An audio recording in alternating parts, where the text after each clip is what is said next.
If this stillness holds you, a quiet gesture helps sustain these long-form investigations. Taking a moment to like the video or subscribe allows stories like this to be examined with the time and care they demand, bringing hidden truths into focus, one layer at a time. Tell them you love them. You're welcome. We love you. Say love you. Candy. Oh yeah, shoot, that's in here. Had all their lives to live. They were taken by a heartless one.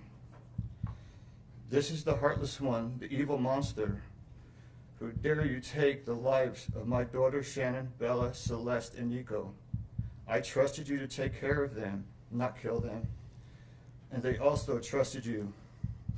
The heartless monster, and then you take them out like trash. You disgust me. They were loving and caring people. You may have taken their bodies from me, but you will never take the love they had from me. They loved us more than you will ever know, because you don't know what love is. Because if you did, you would not have killed them. You monster, thought you would get away with this. I don't know how. The cameras do not lie. You carry them out like trash of the house. Yes, I seen the videotape. You buried my daughter Shannon and Nico in a shallow grave, and then you put Bella and Celeste in huge containers of crude oil. You heartless monster. You have to live with this vision every day of your life, and I hope you see that every time you close your eyes at night. Oh, I forgot. You have no heart or feelings or love. Let me tell you something. I will think of them every day of my life, and I love them every day of my life. Prison is too good for you. This is hard to say, but may God have mercy on your soul. I hope you enjoy your new life. It's nothing like the one you had out here. May the courts have no mercy on you. It's hard every day. It hurts in so many ways.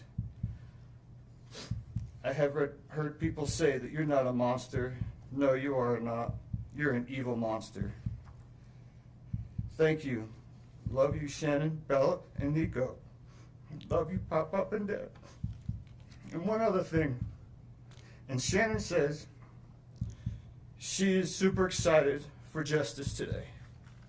Thank you, Your Honor. Thank you, sir. I don't want to be on it. Okay. Get lower.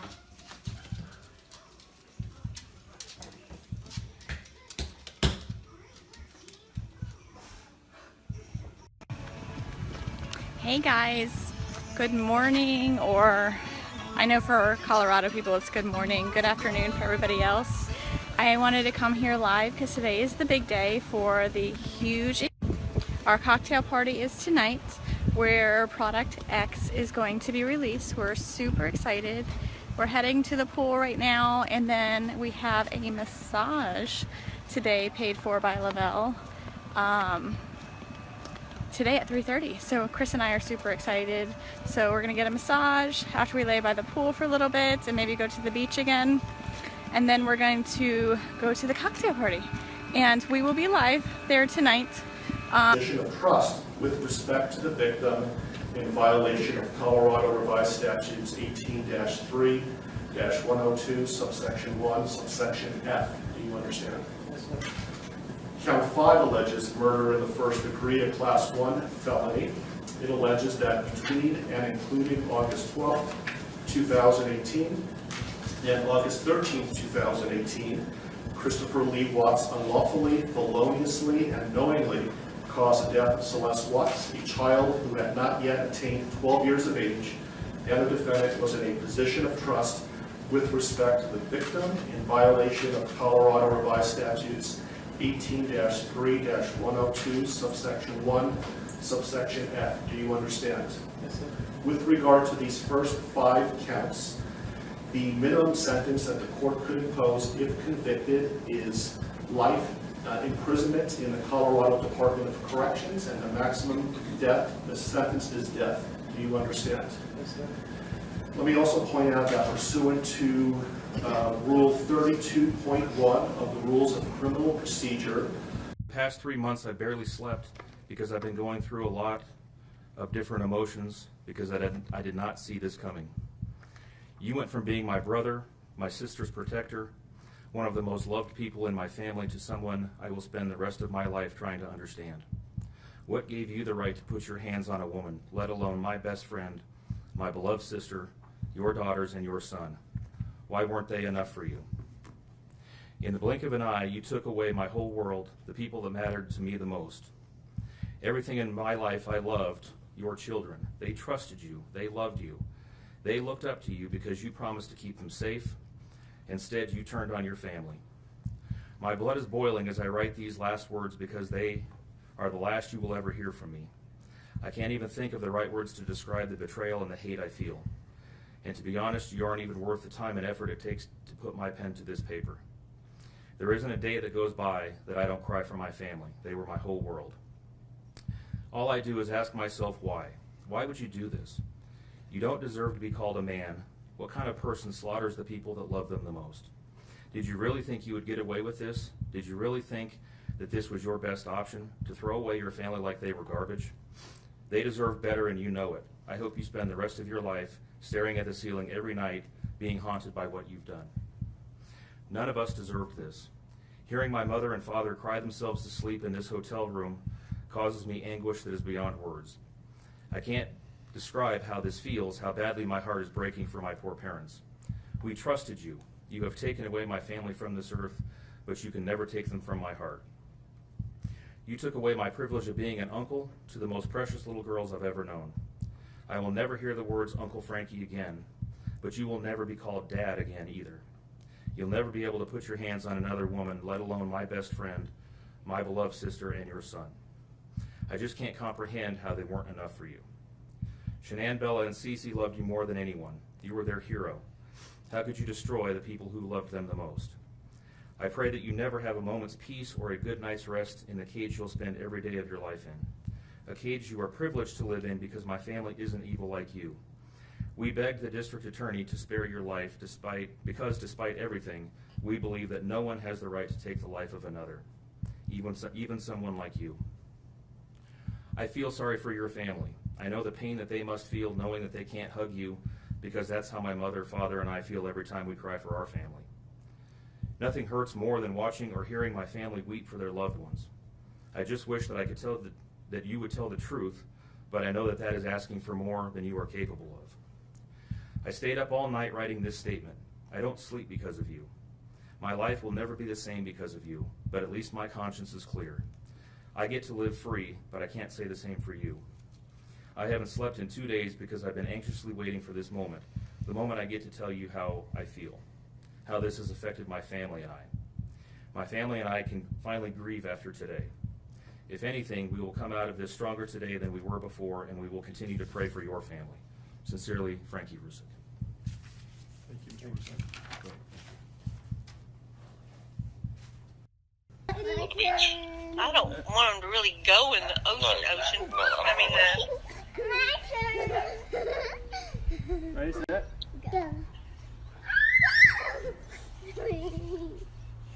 Ready, set?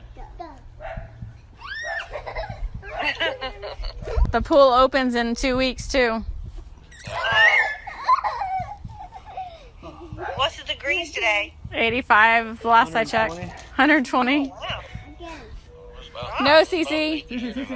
Yeah. CC, get girl. Oh gosh. Oh my gosh, are you kidding? She can climb that fence.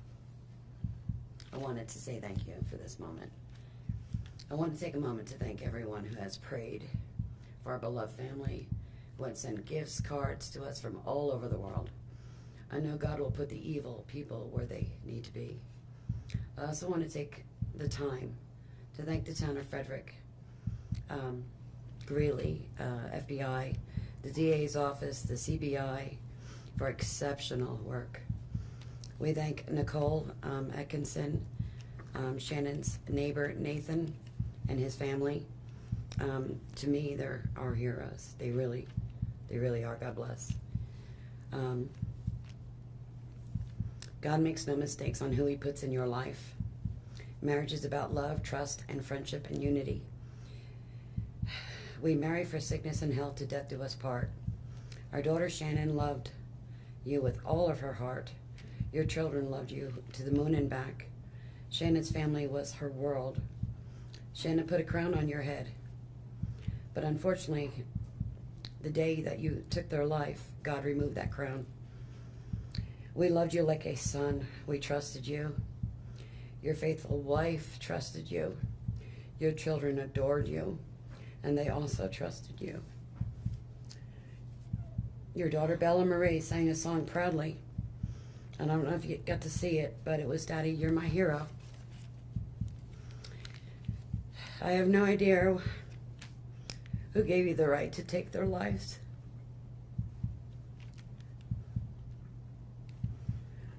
But I know God and his mighty angels were there at that moment to bring them home to paradise. God gives us free will. So not only did you take the family of four, your family of four, you took your own life. I want the world to know that our daughter and her children were so loved by us. There will always be protected by God and his mighty angels. I didn't want death for you because that's not my right. Your life is between you and God now, and I pray that he has mercy for you. From Shannon's mother, Bella Marie, Celeste Catherine, and Nico Lee's Nana. Thank you, Your Honor.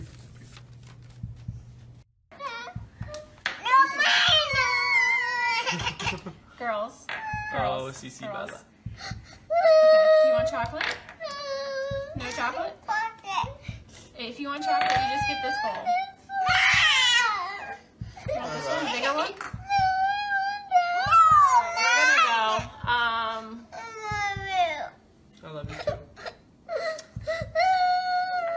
This is the morning. This is why I love that I thrive. I'm Cindy Watts. Ron Watson. Thank you. And I have authorized you to make a statement to the court as paternal grandparents of the children. And if you choose not to make a statement, but your designee, Ms. Powers, chooses to, she can do so as well. How would you like to proceed Can I today? read that? I want you to start, but I would like to read Who's that. going to be speaking today? Your Honor, initially, they've asked me, and they're hoping that they have the strength to speak, but if they do not, they've written out their statements and asked me to finish for them. So That would be fine. Who would like to go first? if I could start, Your Honor. On behalf of the Watts, Your Honor, and to the community, we thank you for the opportunity and the recognition under the Victim Bill of Rights. We come today as the grandparents and the parent of the daughter and children whose life was taken in this case. We are not here to ask for leniency. We are not in any way condoning or tolerating the crime that has occurred and the pain that has been caused. We join in our daughter-in-law and grandchildren's family in saying this should never have happened. This is not condonable. This is something that we will never get over. We appreciate the consideration that everyone has paid, most especially the families that have lost everyone. We appreciate that they begged for Christopher's life. We agree and echo what they have said, that it is not his place to take anyone's life, nor would it be our place as a community to take his life. So we thank you for the opportunity and for every consideration and effort that's been put out. The prosecution in this case has in fact respected the Victim Bill of Rights. They took the time to explain that the information that my clients had at the time that they were interviewed was not correct. They were misinformed. They were searching for answers. They were not intending to cause any pain to anyone, and they appreciate that the prosecution answered their questions and gave them the time and the respect and the consideration so that they could tell this court and everyone in this community that the interview content was not their message, that they accept that their son has done this, that they accept that he chose to plead guilty, that he sought and requested their consent and agreement for a life sentence. They appreciate that he is given the opportunity to serve that life sentence. It is his responsibility, it is his sentence, and it is not enough to make up for what has done. We understand and we join the family in that we have questions. We don't know how such a thing could possibly happen, or that a man that was responsible for raising his children and protecting his wife would take the steps that he did, and that he would disregard their bodies and the love that he had for them and they had for him and everyone else, and take the gestures and put this community through the investigation and the discovery and the responsibility of bringing justice. We do not understand that. We do not think it was appropriate. We cannot begin to think that an explanation will ever justify it. My clients indicate that they understand that a full opportunity for a confession with all of the responsibility and accountability has not occurred. And they support the family in the request that that happen, if not today, at an appropriate time, in an appropriate manner, so that everyone can have peace, to understand to the best of their ability the details that they need and to have their questions answered. And by giving this opportunity of a life sentence, we hope that he embraces that moment. That had the death penalty been pursued, there would not have been an opportunity to be accountable and to give a full confession. And had the death penalty been sought, counsel would have fought for his life, the prosecutors would have been engaged in a multiple-year battle, the families would have been torn apart, this community would have had to subsidize it and endure it, and we have so much respect and gratefulness that that did not happen. We would strongly encourage Christopher Watts to give that full confession in the tone and in the timing that he thinks is appropriate with the guidance of his counsel. We feel that it would be appropriate and helpful to ease the pain and the suffering. But we also say we don't think that there's anything that he can say that will ever account for his behavior.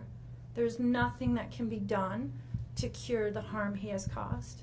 And he has the responsibility to serve his sentence with dignity and with regard for everyone, and to spend every breath that he has left in an atonement for what he has done. Do you want to read it? If I could just have you state your name for the record. Cindy Watts. Thank you. My name is Cindy Watts. I am the grandmother of two beautiful granddaughters, Bella Marie, Celeste Catherine Watts. I am also the mother of Christopher Watts, who I will be directing most of my statement to. First, I'd like to begin by recognizing the absolute horror of this crime and acknowledging the devastating loss that both the Rusek family as well as our family have faced. Our families have been irreparably broken by the needless deaths of Shanann, Bella, Cece, and Nico. This is something we will never get over. We will always mourn the loss of our family, and in that we are united in our grief. I am still struggling to understand how and why this tragedy occurred. I may never be able to understand and accept it, but I pray for peace and healing for all of us. Now to my son Christopher. I have known you since the day you were born into this world. I have watched you grow from a quiet and sweet, curious child who Bella reminded me so much of, to a young man who worked hard in sports and later mechanics to achieve your goals. You are a good friend, brother, father, and son. We have loved you from the beginning, and we still love you now. This might be hard for some to understand, how I can sit here under these circumstances and tell you, although we are heartbroken, although we can't imagine what could have led us to this day, but we love you. Maybe you can't believe it either, As the Lord said in Jeremiah 3:31, I have loved you with an everlasting love. Therefore, I have continued my faithfulness to you. And you, as your mother, Chris, I have always loved you, and I still do. I hate what has happened. Your father and sister and I are struggling to understand why. But we will remain faithful as your family, just as God remains faithful because of his unconditional love for us all. We love you, and we forgive you, son.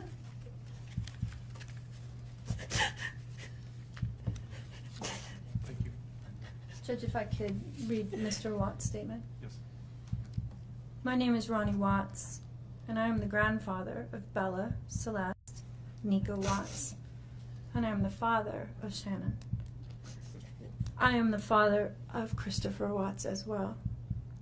And one of the most important things I've done in my life is to raise my children and to watch as they started their own families. I spent many years coaching Little League and talking to my son, taking him to the races, and sharing my love and knowledge of cars with him. He was just as involved with his girls. I believe he loves his girls. I know he does. This tragedy has impacted my family in so many ways. Beyond losing my precious grandchildren, our beloved daughter-in-law, we are forced to question everything. We still don't have all the answers, and I hope one day, Christopher, you can help us. Chris, I want to talk to you as a father and son. You are here today accepting responsibility, but I want to tell you this now. I love you.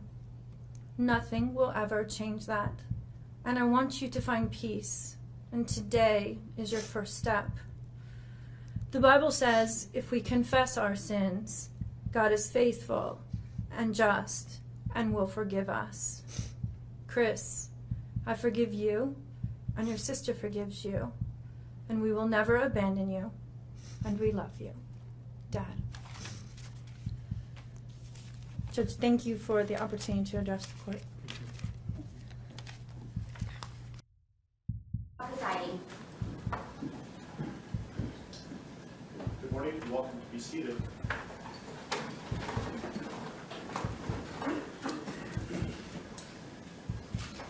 Okay, we are on the record. We are in Division 17 of the Weld County District Court, and we are here regarding Weld County case number 18CR2003, people of the state of Colorado versus Christopher Lee Watts. My name is Marcelo Cupcom, a district court judge here in Weld County, and I will be the presiding judge in this case. If I could please have the lawyers identify themselves for the record, starting with the prosecution. Good morning, Your Honor. Michael Rourke on behalf of the people. Patrick Roach on behalf of the people. Your Honor, John Walsh on behalf of the defense. Jim Burson on behalf of Mr. Watts. Thank you. Thank you. And Mr. Rourke, do you want to make a record regarding compliance with the Victims' Rights Act? Yes, Your Honor. We are in compliance with the Victims' Rights Act. Frank Rusick, who is Shanann Watts' father, is present in the courtroom, as is Frankie Rusick, who is Shanann Watts' brother. They are present in the courtroom, and we have advised them of the purpose of today's hearing and what we expect to occur. Thank you. Mr. Watts, last week I gave you a limited advisement because charges had not been filed. They have now been filed, so I'm going to give you a full advisement. If at any time you have any questions, please let me know, and welcome also to certainly consult with your attorneys, okay? Yes, sir. So, you do not need to make any statements. Any statement you make can be used against you. Do you understand? Yes, sir. You have the right to be represented by counsel, and if you're indigent, you have the right to request the appointment of counsel or consult with the public defender before any further proceedings are held, and I see that you've taken advantage of that right. Any plea that you make must be made voluntarily and not the result of undue influence or coercion. You understand? Yes, sir. At this point, I have denied your right to bail, given the charges. You can certainly have a conversation shortly about that issue. You have the right to understand the nature of the charges. We'll go over them in a moment. You have the right to a jury trial. You also have the right to demand and receive a preliminary hearing within a reasonable time to determine whether probable cause exists to believe that the offenses charged were committed by you. Do you understand? Yes, sir. I assume that the defense has received a copy of the complaint and information. Mr. Watts, let me explain to you what you have been formally charged with and what the possible penalties are. Count 1 alleges that on or about August 13th, 2018, Christopher Lee Watts unlawfully, feloniously, after deliberation, and with the intent to cause the death of a person other than himself, caused the death of Shanna Watts in violation of Colorado Revised Statutes 18-3-102, subsection 1, subsection 8, and that crime is classified as murder in the first degree of class 1 felony. Do you understand? Count 2 alleges murder in the first degree, also a class 1 felony, and it reads that between and including August 12th, 2018 and August 13th, 2018, Christopher Lee Watts unlawfully, feloniously, after deliberation, and with the intent to cause the death of a person other than himself, caused the death of Bella Watts in violation of Colorado Revised Statutes 18-3-102, subsection 1, subsection 8. Do you understand? Yes, sir. Count 3 alleges murder in the first degree, a class 1 felony, and specifically it alleges that between and including August 12, 2018 and August 13, 2018, Christopher Lee Watts unlawfully, feloniously, after deliberation, and with the intent to cause the death of a person other than himself, caused the death of Celeste Watts in violation of Colorado Revised Statutes 18-3-102, subsection 1, subsection 8. Do you understand? Yes, Count 4 alleges murder in the first degree, a class 1 felony. It alleges that between and including August 12, 2018 and August 13, 2018, Christopher Lee Watts unlawfully, feloniously, and knowingly caused the death of Bella Watts, a child who had not yet attained 12 years of age, and the defendant was in the position of trust with respect to the victim in violation of Colorado Revised Statutes 18-3-102, subsection 1, subsection F. Do you understand? Yes, sir. Count 5 alleges murder in the first degree, a class 1 felony. It alleges that between and including August 12, 2018 and August 13, 2018, Christopher Lee Watts unlawfully, feloniously, and knowingly caused the death of Celeste Watts, a child who had not yet attained 12 years of age, and the defendant was in a position of trust with respect to the victim in violation of Colorado Revised Statutes 18-3-102, subsection 1, subsection F. Do you understand? Yes, sir. With regard to these first 5 counts, the minimum sentence that the court could impose if convicted is life imprisonment in the Colorado Department of Corrections, and the maximum the sentence is death. Do you understand? Yes, sir. Let me also point out that pursuant to Rule 32.1 of the Rules of Criminal Procedure, the prosecutor would have to file a written statement of intent to seek the death penalty no later than 63 days after arraignment. Do you understand? Yes, sir. If a life imprisonment sentence was imposed, it would be without the possibility of parole. Do you understand that? Yes, sir. Count 6 alleges a Class 2 felony of unlawful termination of pregnancy in the first degree. Specifically, it alleges that on or about August 13, 2018, Christopher Lee Watts, with the intent to terminate unlawfully the pregnancy of a woman, namely Shanann Watts, feloniously and unlawfully terminated the pregnancy of the woman. Further, the woman died as a result of the unlawful termination of the pregnancy in violation of Colorado Revised Statutes 18-3.5-103. Do you understand? Yes, sir. The possible penalties, if convicted for this crime, is a mandatory minimum 16 years in prison up to 48 years in prison, followed by an additional mandatory parole period of 5 years. Do you understand? Yes, sir. Count 7 alleges tampering with a deceased human body, a Class 3 felony. It alleges that on or about August 13, 2018, Christopher Lee Watts, believing that an official proceeding was pending, in progress, or about to be instituted, and acting without legal right or authority, unlawfully and feloniously, willfully destroyed, mutilated, concealed, removed, or altered a human body, part of a human body, or human remains with the intent to impair it or their appearance or availability in the official proceedings in violation of Colorado Revised Statutes 18-8-610.5. Do you understand? Yes, sir. Count 8 alleges also tampering with a deceased human body, a Class 3 felony. It alleges that on or about August 13, 2018, Christopher Lee Watts, believing that an official proceeding was pending, in progress, or about to be instituted, and acting without legal right or authority, unlawfully and feloniously, willfully destroyed, mutilated, concealed, removed, or altered a human body, part of a human body, or human remains with the intent to impair its or their appearance or availability in the official proceeding in violation of Colorado Revised Statutes 18-8-610.5. Do you understand? Yes, sir. And finally, count 9 alleges tampering with a deceased human body, a Class 3 felony.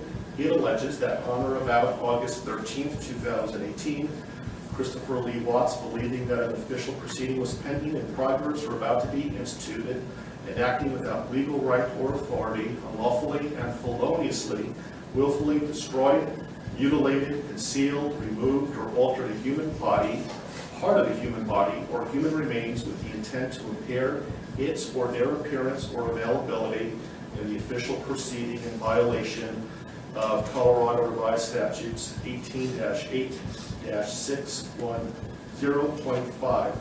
With regard to counts 7, 8, and 9, those Class 3 felonies carry a presumptive range of 4 to 12 years in the Colorado Department of Corrections. If there were sufficient mitigating circumstances, the minimum could be as low as 2 years. If there were sufficient aggravating circumstances, as many as 24 years. And any prison sentence would be followed by an additional mandatory parole period of 3 years. Do you understand? Yes, sir. Do you have any questions about what I've said so far? Yes, sir. And Mr. Merston, has your office filed a written intent to seek a proof evident presumptive rate hearing? Not yet, Judge, but we'll be filing that. This case will be Mr. Walsh's and Ms. Harold's. They will be the attorneys listed on the, I believe, the most recent pleading from the defense. Okay, thank you. And I would point out, Mr. Watts, that the prosecution also indicated in the complaint and information that these were acts of domestic violence. Do you understand that? Yes, sir. Okay, thank you. And so, Mr. Walsh, what is your request today?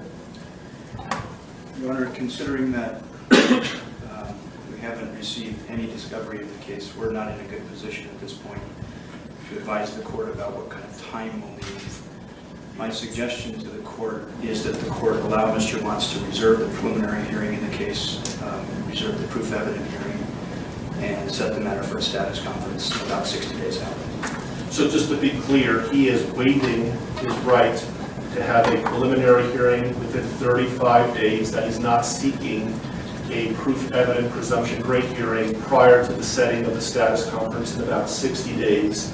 But he's reserving his right to have those hearings in the future, but not necessarily within 35 days. Is that right? Yes, Your Honor. We've spoken about those issues. And do you understand what we're talking about, Mr. Watts? Yes. Do you have any questions about that? Okay.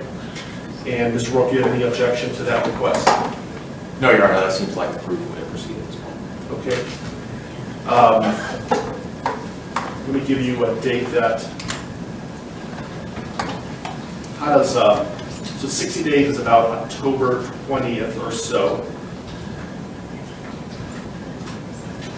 I have October 11th. Does that date work for the parties? I can go a little bit further if you like as well. I think a little bit further would make sense, Your Honor. Thank you.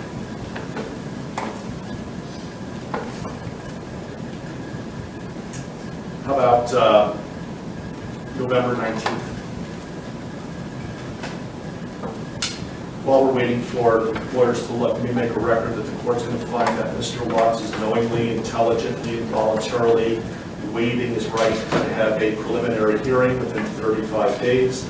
And while he has not asked for a proof evident presumption grade hearing yet, I'm told that he will, but he's not requesting that hearing prior to the status conference that we're setting today.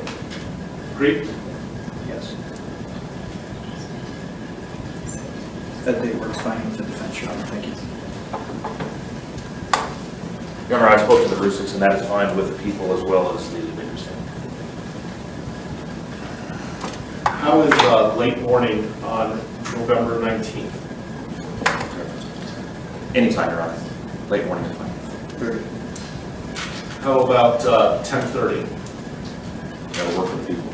And that will be in Division 16. I apologize for the bouncing around of division, but my courtroom obviously is not big enough, and I will keep you updated on where the divisions are going to be, but the next court date will be in Division 16. Are there any other questions, comments, concerns, anything that we can address today before us recessing? I think there are a couple of things outstanding, Your Honor, and first I wanted to address one very ministerial point of clarification with respect to the standing decorum order that the court entered yesterday. By its terms, and when the court defines the applicable areas, that includes my office, so specifically the boundaries of the district attorney's office. I just wanted to make a request for clarification that the terms of this order do not apply to the conduct that occurs within my office itself. Agreed. Thank you. Otherwise, I have provided a copy of this to the employees of my office, and we will be providing it to law enforcement after this hearing is final. Thank you. I also intend on issuing a case management order later today, so be on the lookout for that. I don't know if the court has the desire at this point this morning to address a couple of the other outstanding motions that the Public Defender's Office has filed that we had entered or filed responses to. We have not addressed motions 2, 3, 5, and 7. And those are the defense motions 2, 3, 5, and 7. And for the record, our responses were C, D, E, and F. I don't have those motions in front of me, but I know that I issued a number of written orders yesterday. Did you receive those? I received written orders, but not as it relates to those 4, so perhaps they just haven't reached my desk yet. If they haven't yet, I will issue a written ruling. We'll be getting it shortly. I issued a number of orders yesterday. Your Honor, does that include, I did get the order on motion 5 and motion 7. Does that include motions 2 and 3 then that the court would? Remind me what 2 and 3 are again? Motion 2 is the motion to allow confidential defense experts to be present for any testing. And we did have a bit of additional argument on that if the court wanted to hear it. Motion 3 is a motion for a protective order. I prefer they put it in writing, and then I'll issue a written order with regard to that. Is that something that's time sensitive? I think it could be, Your Honor. I can't speak for the district attorney, but it could be. I can tell the court, understanding what Mr. Walsh is referring to in motion number 2, it is not something that is going to occur in the next day or 2, so it's not time sensitive in that respect. So you'll be received, if you want to put something in writing, you're welcome to, and I will issue a written order in a timely manner. Does the court want to give us a deadline for that? Sure. When would you like to file a response? I can have it done in a day or 2. Okay. And so, do you have control, Mr. Warwick, as to when the testing is going to occur? Absolutely. I can certainly make clear to our forensic agents that pending the litigation or the receipt of a court order on this, that we will not do any forensic testing. That'd be great. So did you want to have time to file a reply to the response? If necessary, if I could have 3 business days to file a response to whatever Mr. Walsh files in the next couple of days, I would appreciate that. Okay, so Mr. Walsh, do you have something filed by close of business tomorrow? Yes, sir. Okay, so close of business on Monday, Mr. Warwick? Yes, sir. Then I'll have something to the parties by midweek next week. Thank you. Any other issues that we can resolve today? Not for the people, no. No, Your Honor. Okay. Okay, we are in recess. Thank you for your time.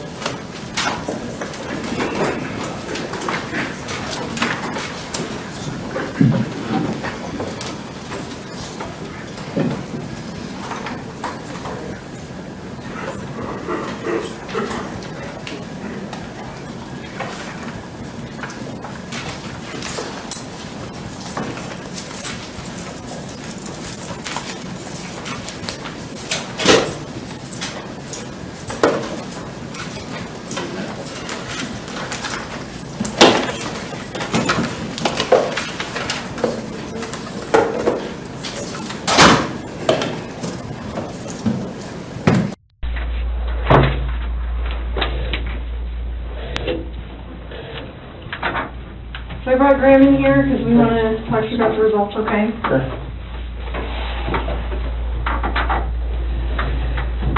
So, it is completely clear that you were not honest during the testing, and I think you already know that. You did not pass the polygraph test. Okay. Okay. So now we need to talk about what actually happened. And I feel like you're probably ready to do that. I didn't lie to you on that polygraph, I promise. Chris, I know. Chris, stop. It's time. Just stop for a minute. Take a deep breath. I want you to take a deep breath right now.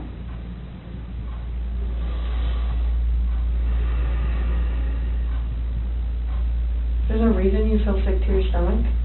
And when people hold stuff inside, it makes you physically ill. And I can just tell on your face, I could tell from the second you walked in that you were wanting to just come clean and just be done with this. And I appreciate that because you knew sitting down in that chair that you weren't going to pass today. And you knew I was going to find out because I told you that. And then you continued to stay knowing that you could, at the end, say, you know what, I just need to get this off my chest. Like, I just need to tell you what happened. We're not here to play games. We're not here to do any of that with you. We just want to know what happened. So can you start from the beginning and tell us what happened? Everything that I've told you, I did not lie on this polygraph. I don't know how much I could tell you right now. Like, I did not. It's not even an option right now because you did not pass the polygraph. So I know you were being deceptive. So that's not even an issue right now. The issue right now is what happened to Shanann, Bella, and Celeste. That's the issue right now. Okay. Okay. So let's talk about that. I know you want to tell us. I can see it in your face. Holding this lie in is going to do nothing for you. I know this. Like, okay. I'm not like trying to like cover things up. Like, yeah, but you kind of are because it's normal. Normal people would do that. Normal people that make a mistake initially are going to go, I don't know what you're talking about. I didn't do anything. That's normal. I would expect that. It's just like if you ask your kid, you know, did you write on the wall? And they go, no. And you're like, you have a marker on your hand. Like, I know you just wrote on the wall. And they're like, oh, okay. That's a natural reaction that someone's going to initially lie about something like that and then eventually tell the truth. So this is your eventually telling the truth time. This is where the rubber meets the road, Chris. Like, don't let this continue any longer, please. I'm not trying to make anything continue. Like, I want them back home, like. But you know they're not coming back home. You know that. I don't know in the back of my head. I hope they come back home. But you know they're not. I hope they come back home. Mm-hmm. And I don't know they're not coming back home. Chris, Tammy and I are confused, okay? And here's what we're confused about. I told you that we've done some work overnight. Yeah. I told you that we've got a lot of leads, okay? That wasn't a lie. I know. We know a lot more than you think we do, okay? And here's where we're confused. You're this great guy, and I'm not just telling you that, okay? I'm telling you that because everyone tells us that, okay? We can't find anyone to say anything bad about you. Chris is a great guy. He's a good father. He's a good man. We're confused as to why you're not taking care of your beautiful children. I'm not taking care of them right now. Right now. Where are they? I don't know where they're at.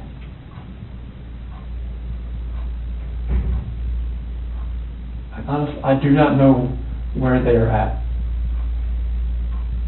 If I could have my babies back home right now, I would. I want them back. I want everybody back. That is the God's honest truth.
just can't figure out why there's two Chris's, okay?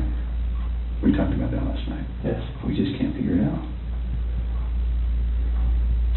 There's a Chris, okay?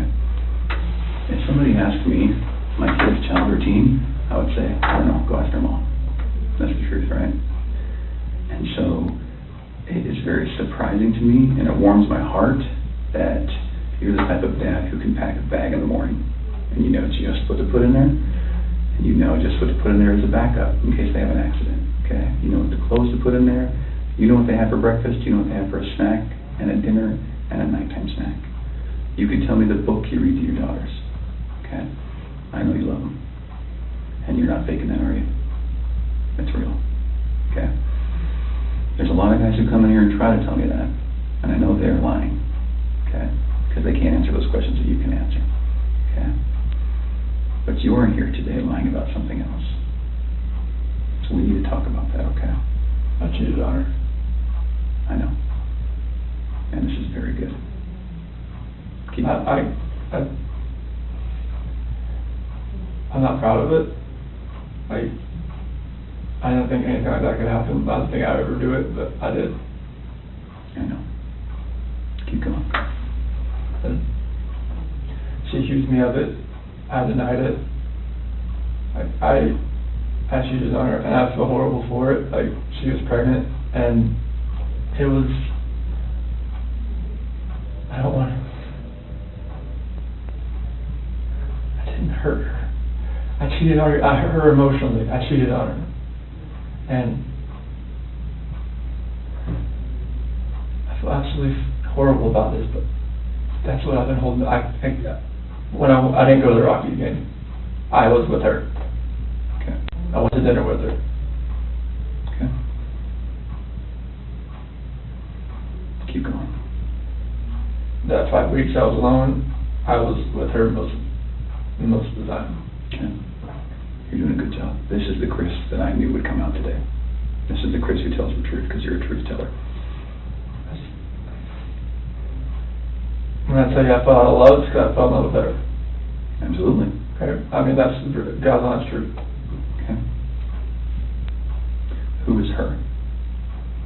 So I don't want to get her involved in this. I don't want to ruin her life. Like, if something like this, I don't want her involved in this. Okay. So can we talk about that a little bit? Yes. I knew that you would say you didn't want to get her involved. Because you'd like to take care of people. She's a wonderful person. Like, I mean, she knew I was married, yes. And I told her we were going through issues, yes. Yes. And I told her that, we were going to get, at the end, like, we were going to get separated. Like, once I figured out what that was, I didn't know what that was going to be. I know. I had no idea. I saw her, took my breath away, and I'd never thought in a million years that could happen. I know. I know you think I'm a figure, but it was, I never felt that way about anybody in my lifetime. Mm-hmm.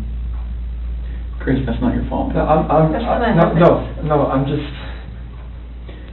Well, can we do this? I know you want to take care of her because it's because you're the type of guy that takes care of women. It is. You took care of your wife, you took care of your daughters, you were very good at taking care of her, and you want to take care of her. So can we make a deal? I don't think this girl did anything to hurt anybody, but I can't walk out of here wondering. So can we leave her out of it? Okay. Get back to your wife and your daughters. Okay. Where are they? That I do not know. That was what I was holding back. Like, I didn't know, what I did. I know. Chris, in the interview today, you weren't asked about infidelity. You were asked about... I was holding back from last night. That's not why you failed today. That's not how that works. You would have reactions to every single question, not just the ones that we talked about being important. Like the ones you wanted me to lie about, is that what you're talking about? No, the ones about her disappearance and knowing where she's at, and about seeing her last. I was not lying about those things.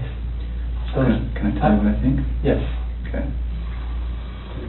So, going into that interview today with Tammy, where we strapped you in, we knew We knew all about Nikki. Okay? All about her. And you're doing a very good job right now, because you didn't have to tell us about her, but you did. I couldn't hold that in anymore. I know. We could see it on your chest and in your eyes. Okay? Here's the challenge that we have. We knew about Nikki, and so we didn't need to ask you about her in the polygraph. We just didn't need to, because we knew. Okay? And so that's why we didn't ask you, because we already knew the answer. Okay? We're very, very worried about your daughters and your wife. I am too. Okay? So can I tell you, maybe based on the people that I've talked to, and Tammy's talked to, based on all the investigations we've done, based on your cell phone, both your cell phones, your wife's cell phone, Nikki's cell phone, okay? Based on talking with family members and friends, and based on talking with everyone, here's what we know, okay? And I'm not going to lie to you right now. Here's what we know, okay? Chris is a good man. Everyone said it, okay? I'm not just telling you that because I, want to blow smoke here. You're a good man, okay? Nobody can fake answers about packing a backpack. Nobody. You either pack a backpack for your kids or you don't, okay? This should have been the happiest time of your marriage, okay? You and Shanann. This should have been the happiest time. She's making a little money. She's making good money. You're making great money. You both have a job. You have beautiful kids. You have a beautiful house. You're in Colorado. Clean air, good people, okay? And on top of that, you look pretty good now. You're pretty fit, okay? This should have been a time in your marriage where you guys were happy and thriving and productive, okay? And I believe that Shanann's the reason none of that happened. I believe that she's a controlling person. Maybe doesn't listen to you as much as she should. I think that she can do whatever she wants and you can't, okay? I think if you were to go to a restaurant, she would order whatever the hell she wants. And as soon as you order a nice steak, she says, whoa, buddy. Okay? A woman that lets her man do all of the backpack packing and all of the cooking.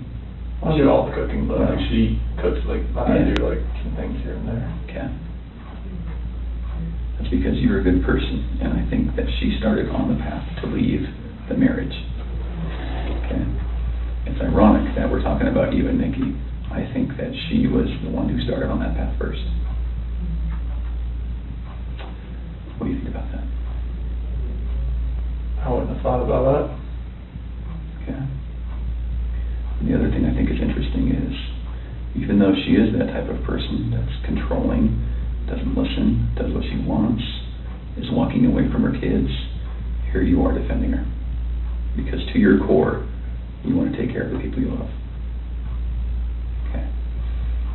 And that's the reason why we want to give you an opportunity today to just help us find them. Okay. Will you do that for us? I'll do whatever I can to help to find where they're at. Okay.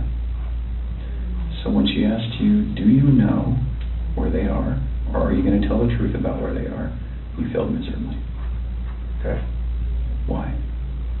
I'm a nervous person. Like every question I asked, every question, it felt like I wouldn't say the right thing. That's not how the polygraph works. I don't know what it reads like. I know she was saying about the autonomy of the process, but I don't know where they're at. Chris, right now your dad's outside. He flew across the country to help you. Okay. You're lying to him.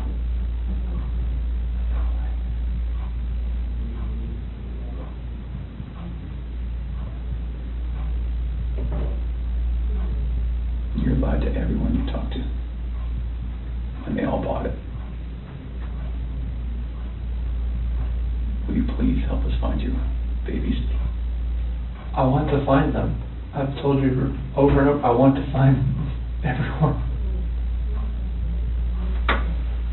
Can we go back to that night? Yeah. You know that we have texts, and we know that there's an Alexa in your house, and you know that those are trained to record distress. Okay. You know that we know the content of Nikki's text messages and your text messages and Shanann's text messages. Okay. I didn't know you knew who Nikki was until tonight, right now, so. Okay.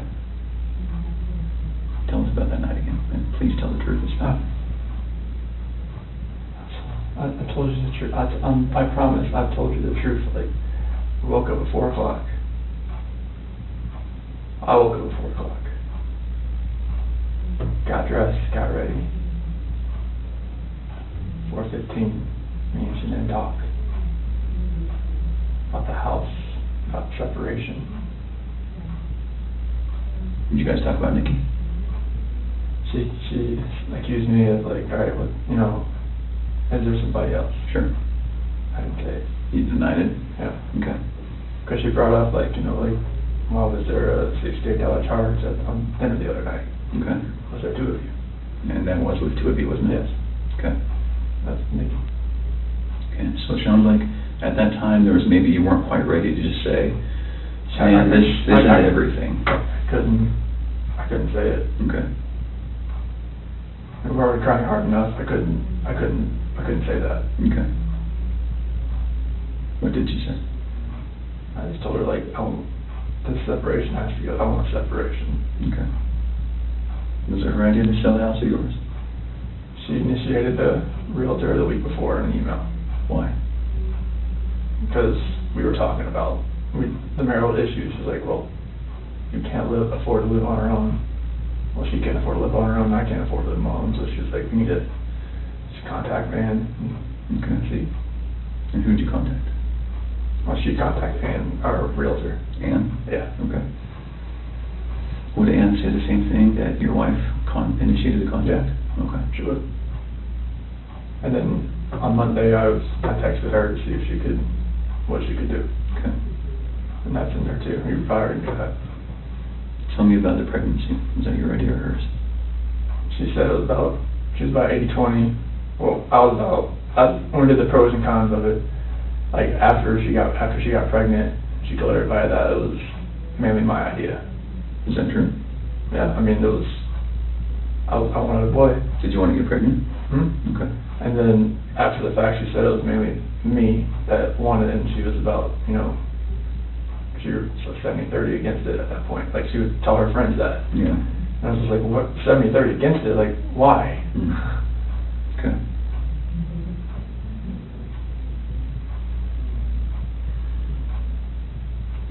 Can you understand that some of this just doesn't make sense to us? Okay. How is it possible that a woman and 2 kids are just completely gone off the face of the earth?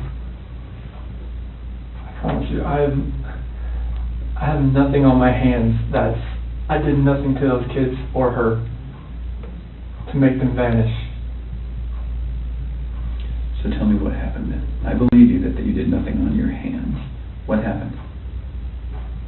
When I left, I mean, it's on video that I left and I was in my truck. I didn't like load anything into my truck besides my tools, my container, my book bag, my water jug, my lunchbox. Okay.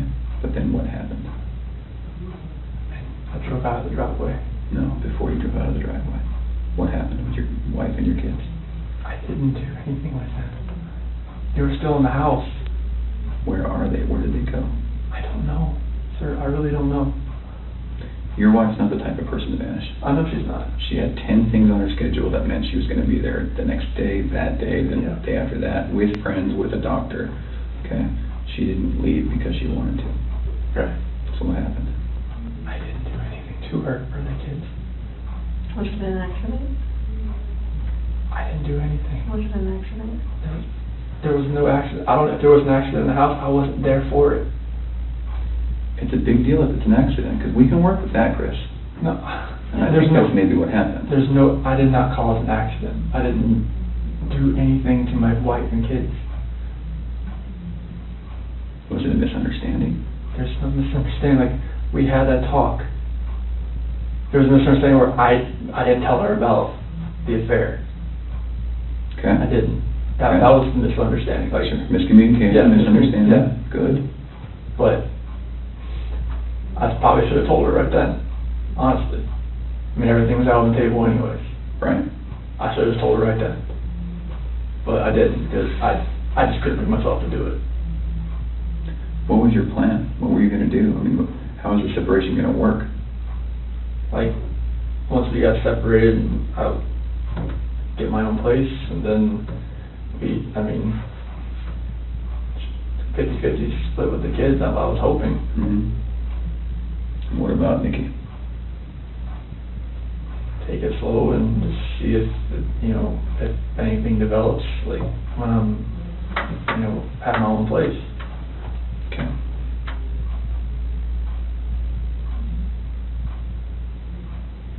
I just find it hard to hear you talk about just having this emotional, conversation with Shanann, and you're bawling and crying together, and you have not shed one tear in 2 days that you've been here. Not one. And help me understand that, because I don't get it. These are your baby girls, and you have not shed one tear over them not being around. Chris, I lose my 4-year-old in the store for 10 seconds, and I start to go panic. I have not seen any of that from you at all. Help me understand that. I love those girls. I would never do anything just because I haven't shed a tear. Like, you get no, that's weird. Is that weird? Don't look into that like I don't love my kids. Tell me, my explain wife. to me. You're crying with your wife that you're leaving her. Yeah. But you don't cry that your 2 little baby girls. I'm hoping they're still around somewhere. I'm hoping they're still somewhere. Yeah, but you alive. don't have them right now. You're not reading stories to them at night. I know. You're not giving them midnight snacks. You're not giving them their medicine. You're not waking up with them in the morning. I know this. So that should cause you pain. It does cause me pain. But I don't see that. I don't see that. I want to see the Chris that cares. I want to see the Chris that, feels bad about what he did and wants to, get this off his chest and be done with this. And let us find your little girls so that they're not out there in the middle of a field or whatever somewhere. Like, don't do that. I love those girls to death. Then show us that. Show us that. Show us this Chris, not this Chris. I'm not showing you that Chris. I'm showing you the Chris that cares about his girls and his wife. Just because I haven't shed a tear, it shouldn't make you feel like that the love isn't there for them. It's weird.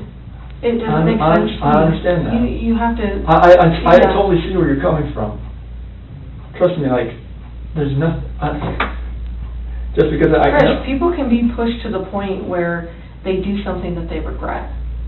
It happens every single day. I know. But part of what makes you a man is the guy that goes, I really fucked up, but this is what I did, and I'm going to pay for what I did, and I'm going to tell you what I did, and I'm going to be honest about it. Chris, we can keep talking to you once we find these girls, okay? So once we find these girls and your wife, right, no matter how we find them, no matter what condition they're in, we can keep talking to you, and you can tell us, guys, it's not as bad as it looks. And you can say, let me tell you what happened. I was never comfortable with you, Graham, or with you, Tam. I wasn't comfortable yet, but now that everything's known, now that these girls are found and Shanann's found, however they're found, it's okay. We can keep talking to you.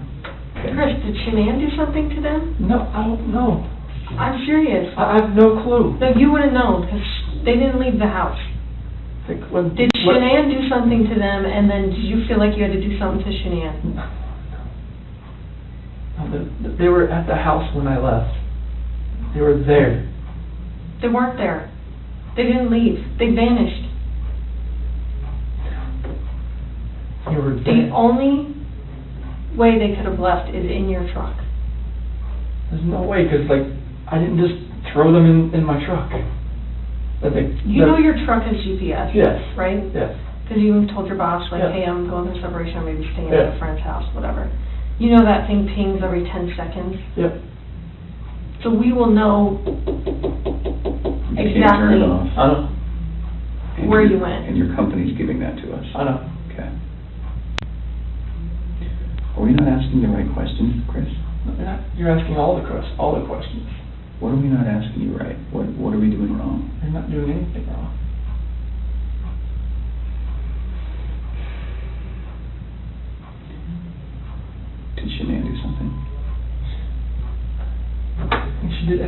these kids.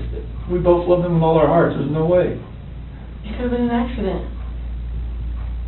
Something happened in the house that you know about. You failed the polygraph test, Chris. This is not about, did you leave and your wife vanished and you didn't know anything about it. That was not what you were asked, okay? Okay. We know that something happened to all three of them. But I want to know, did something happen to these baby girls first that you had to take into your own hands and deal with? You had to clean it up for us, yeah. Chris, you gotta tell us. There's something that happened to these baby girls.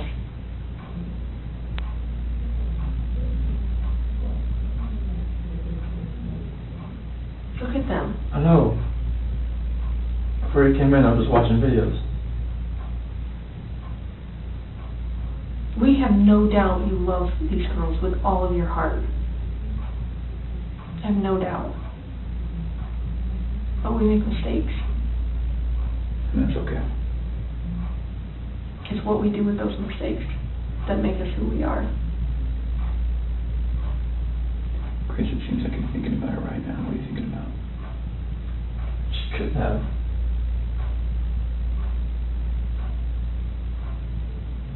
I feel like you cleaned up for her. I feel like that's the type of guy that you are.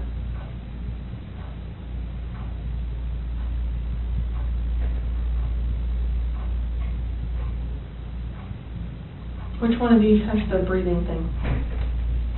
Well, they both have inhalers, but Cece has the EOE. Encephalitis esophagitis. Did she have problems breathing?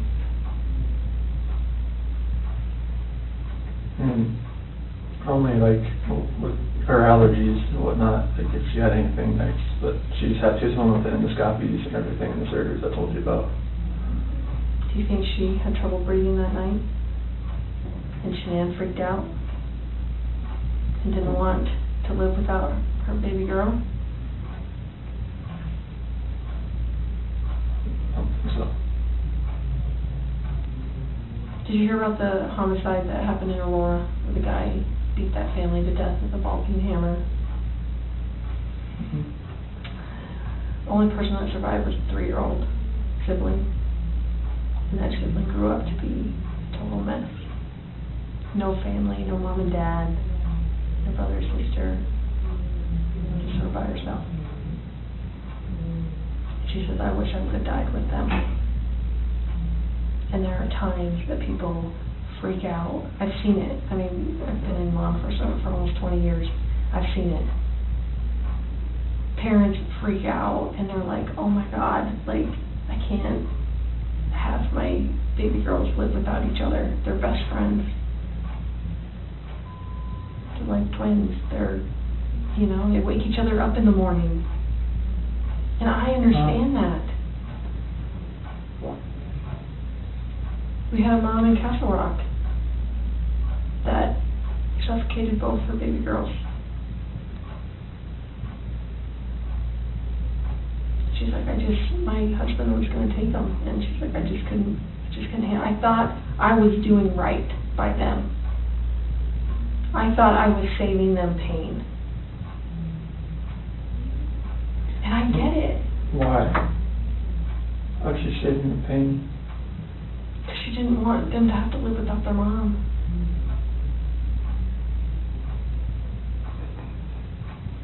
Chris, this is a weight that's going to be on you for the rest of your life until we resolve it tonight. Unless we can talk about this more tonight, this is going to follow you forever. I promise you, when you start talking to us, you will feel better. I know you already feel better about getting the Nikki off your chest. Please don't like involve her in the news or anything like that. She can't do that. You gotta help me. I know. Chris, we're giving you a lifeline right now. You need to take it. You need to reach out and take it. Did they look like this tonight, the last night you were with them? She had that dress on, like,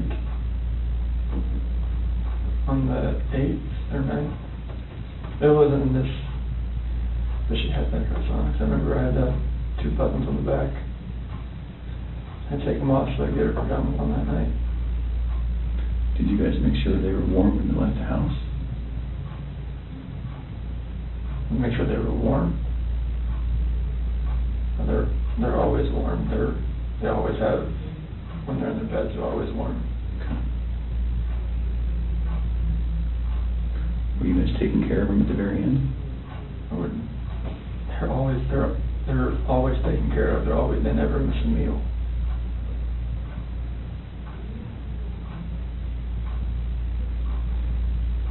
Chris, you took them out of the house with their blankets and their animals.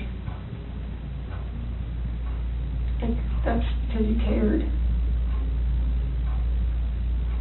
That's what a caring dad does. I mean, I'm always caring for these kids. There's nothing in this for my life.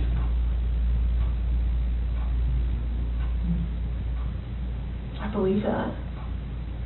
I believe that, and I believe someone made a mistake, whether it was you or Shanann.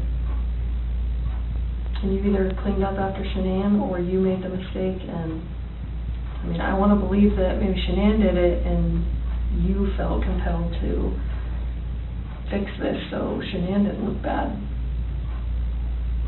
That's what I want to believe. But I don't know, you're not telling me that, so it makes me think the worst. Like, did you do that to all three of them? I did not do anything to these kids. Not do anything. What did Shanann do to them? Tell us, Chris. Chicks are crazy. Can I talk to my dad or something? Absolutely. Come. Do you want to bring him in here? No, I just need to talk to my dad. Like, flew across the country. Hey, Chris, how about this? If we brought your dad in here, would you please tell him what happened? Can I just go talk to him? I've been in here for like 5-6 hours and I'm like... Absolutely. Chris, look at me, man. It's not going to feel any better. He deserves an answer. It's your best friend. There's only one person you wanted here most, and that's your dad. Yes. What would you tell him? I love him, and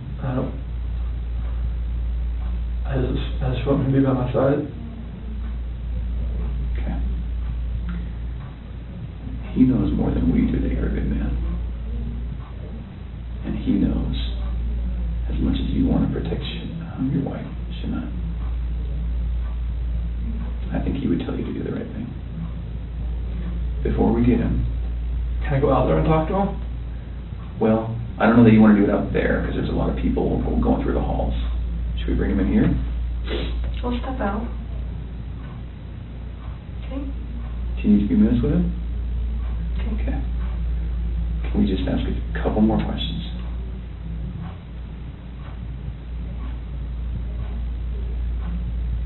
It seems like you're about to get it off your chest.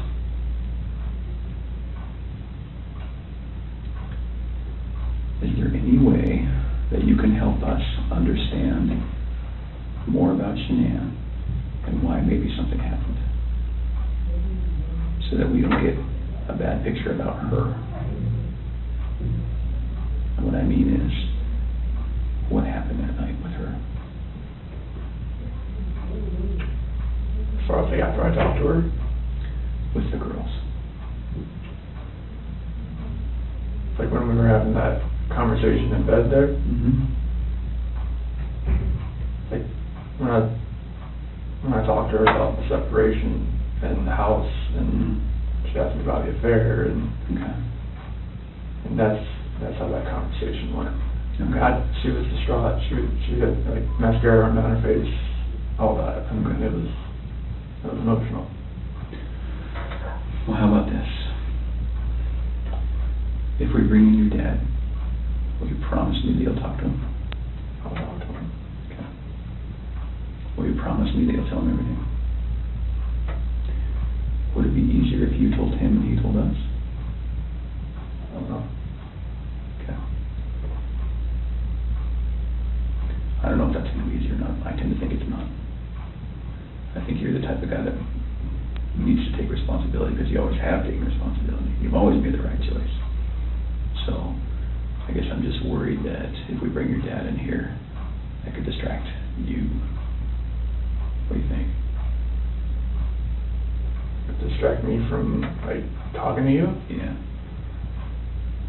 I just need to talk to him. Okay. All right. I know you'll do the right thing. I do. I don't know how long it's going to take. I think that you need to think a little bit more about that. Okay? And you need to realize that your dad is not going to stop loving you no matter what you tell him. You are his child, and he will not stop loving you. Never. Ever. And this is not the last chapter in anyone's story. At all. Okay?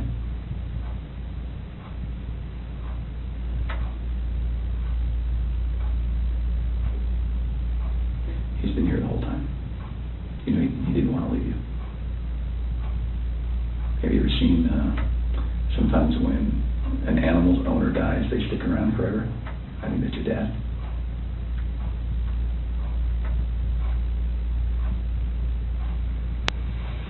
Poor guy didn't want to leave today, okay?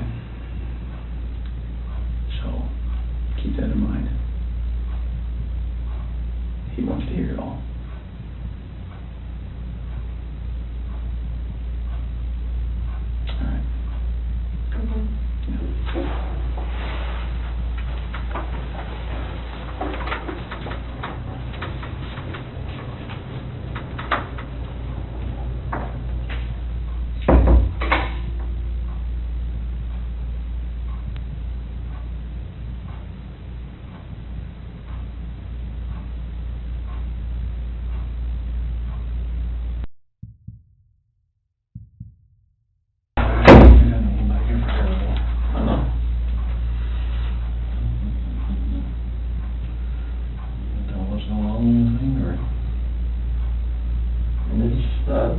Polygraph failed it.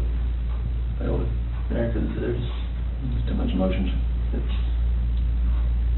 So I mean, they're not gonna let me go.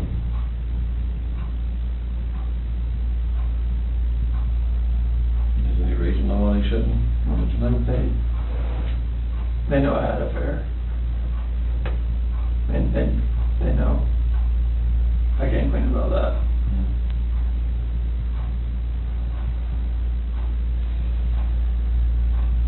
They know you had an affair. Anything else you want to tell me? What's going on, or what might have happened, or anything? Or you know anything about? When we had that conversation that morning, it was, it was emotional. It was told her about separation and everything like that.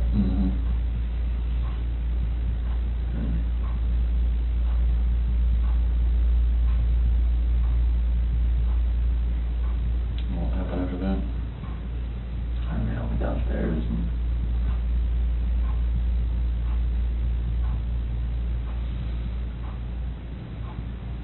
I want to protect her. What? I want to protect her. You don't want to protect her? I don't know what else to say. What happened? Huh? She hurt him? Yeah. And then I freaked out. What now? I freaked out and I hurt her.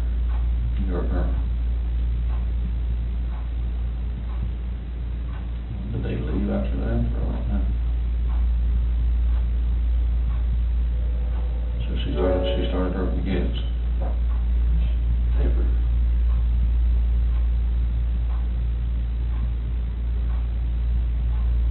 Tell me, you guys, what happened?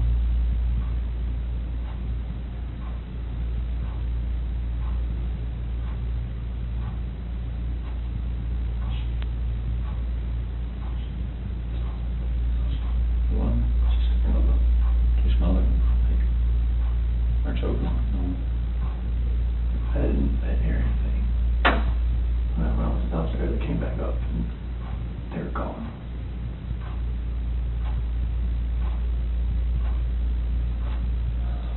I don't know, like me talking to her about that.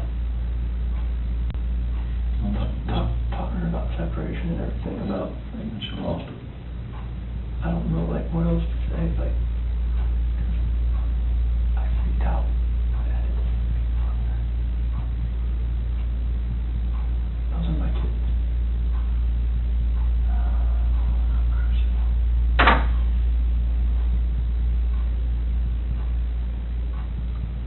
she, it's not at that one time, you were leaving the place and going to work.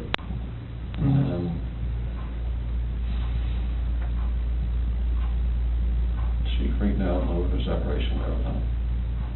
Like, she laid back down, but that's when I went downstairs, but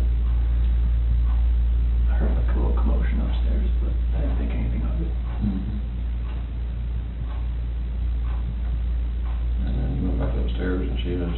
Never, I could see, like, she was on top of me. What, choking her, or... Did she kill her? They're blue. Both of them? Yeah. She choked both of them to death. I freaked out in the same thing.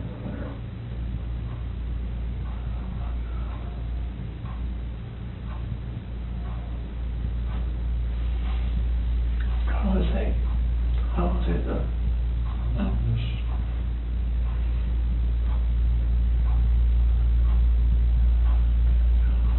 I couldn't like call cops about it.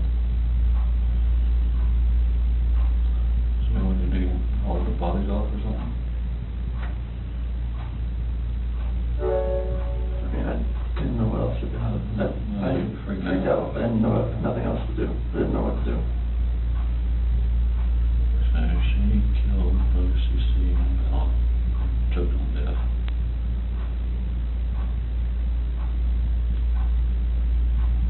You lost it and choke her or... That's just rage. I hadn't...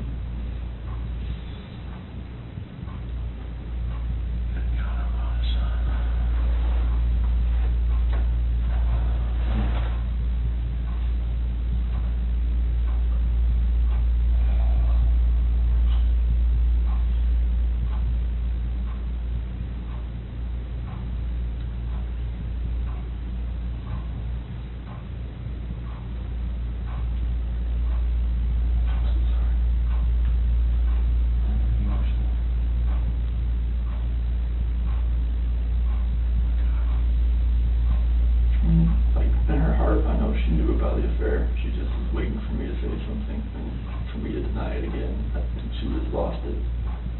That's when she went off and told her about it. That's when the crying like happened and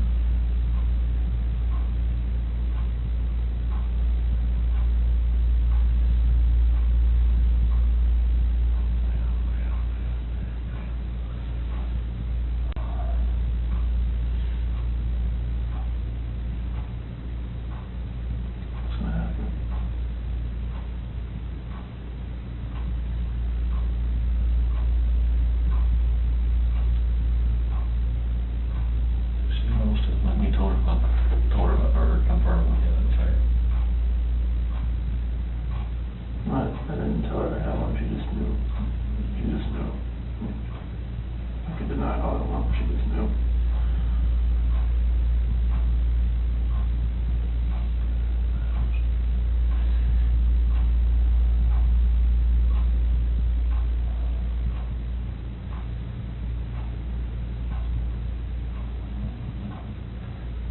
She killed both over separation of the affair. I think she just knew, like, the affair was happening, but I just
see the light of day again.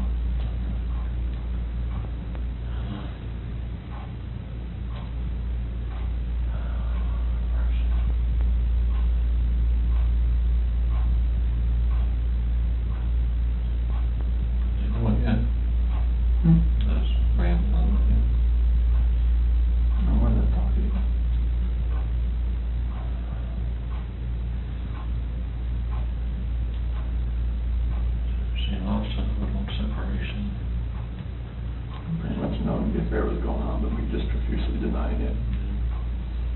We did. I mean, totally unseen more or less knew something was going on.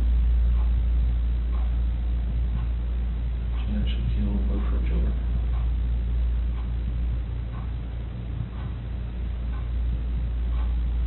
And you snapped.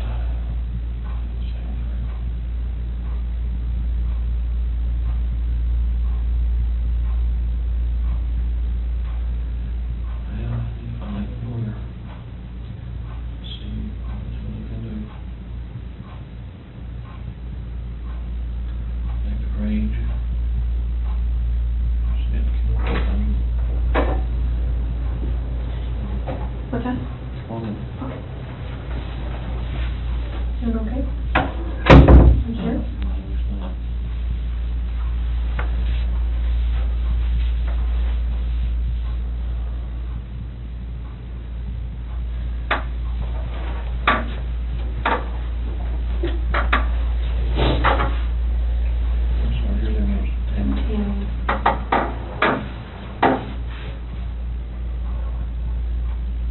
Chris, help us work through this with you, okay?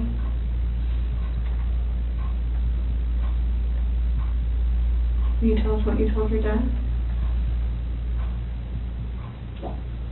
After that conversation, Water up there, something. no, it's fine. Yeah. After that conversation we had, and she accused me of the affair, and she, in her heart, she knew what was going on. And she knew about the dinner the other night. It was too much for just me. She knew about what now? When I told her I went to a Rockies game, I went out to bed.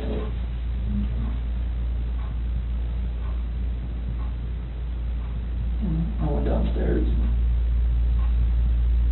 And that's when you told her about the separation? Well, that was when I was upstairs in bed. And told her, what I wanted and I wanted a separation. And that's what I want.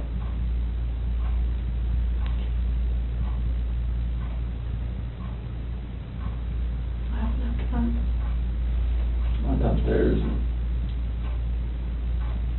started packing up a few things. And I heard a couple things upstairs, but I didn't think anything of it.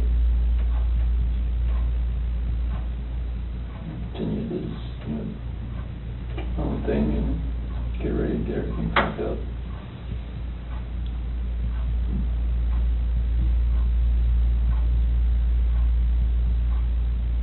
Next.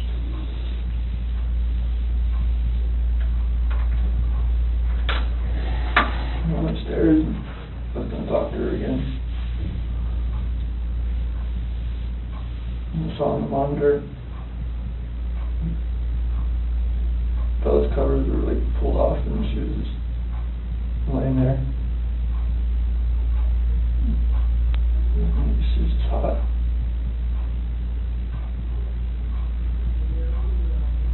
Cycled over to CC. She was in there with her. On top of her.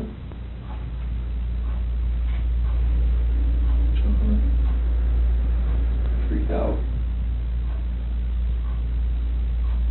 I ran in there and got on top of her.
Where were you at?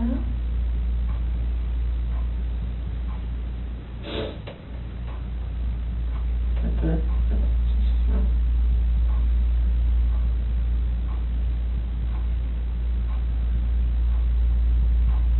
Right back in our bed. Sure. In your bed? Okay. What happened next? I don't know what to do. I have no idea what to do. I'm shaking.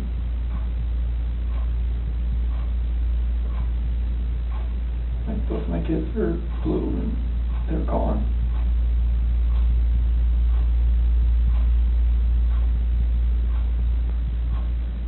I'm just like blind, I'm not that person, like, I'm just like, she hurt my kids.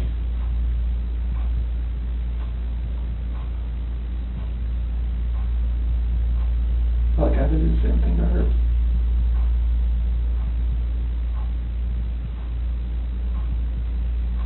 So what happened after she was in your bed?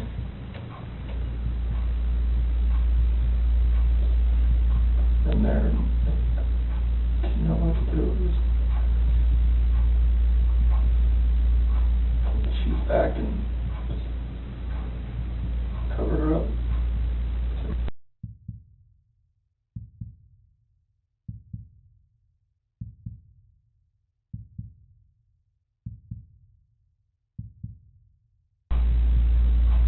Didn't know what to do.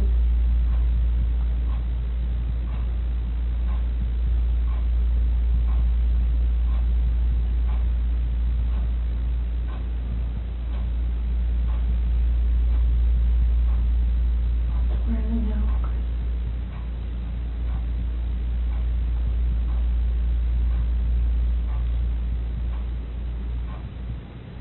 To find your babies.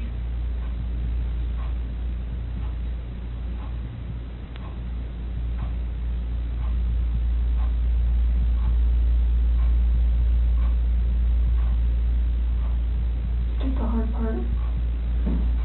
All you have left is to tell us where they're at. We can help you get them out of the cold. They're gone. There's no bringing them back. So where are they?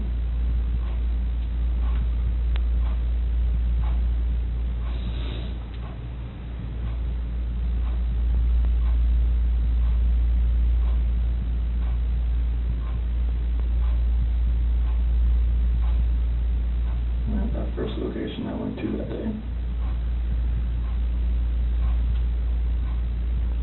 Where at? That's 3319. Where at? That location. Right there off the site. Right there. How did you pick that site? First site I was supposed to take them there. So where would we find them there?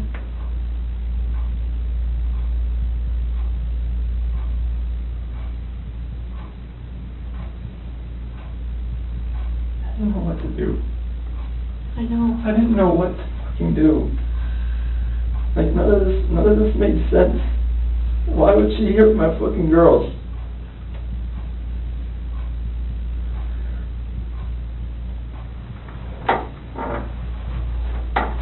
So Chris, are they in something? Are they under the ground? Like, where would you find them? You take us out there? There's no way I want to go out there. I mean, I will if you want me to. I don't want to go.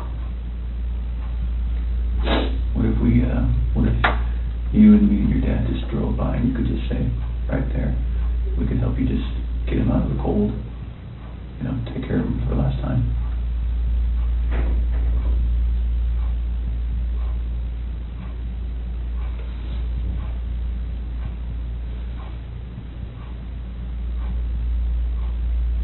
I'm sorry.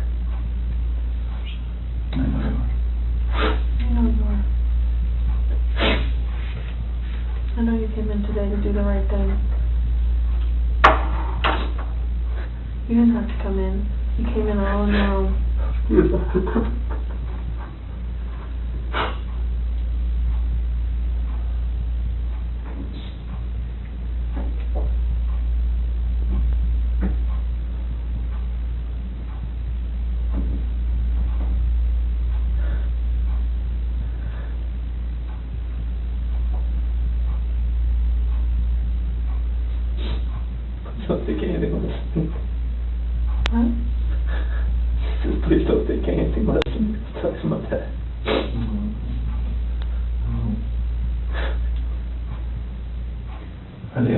there, Chris? Yes. Okay. What was she doing to Cece? She's just on top of her. My hands around. Hands around what? My neck. You saw it? I saw it on the monitor. Okay. And that's why I ran in there. What'd she say? Threw her off and saw Cece was just already blue. It's not moving. And just that blind rage, I just did the same thing to her.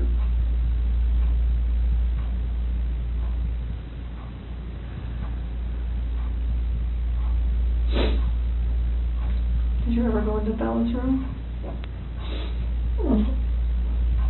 Just pushing it back in, that's no, when I saw her on the monitor, the way she was laying, the bed just sprawled out.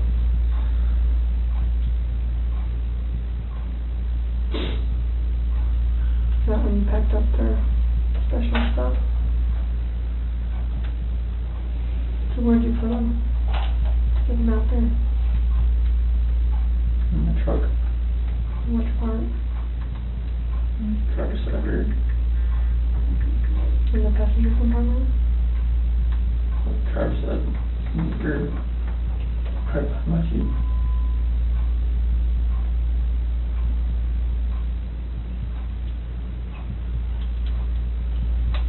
What do you think of on the way out there? There's, and the babies are gone. And I put my hands around my wife's neck and did that same thing.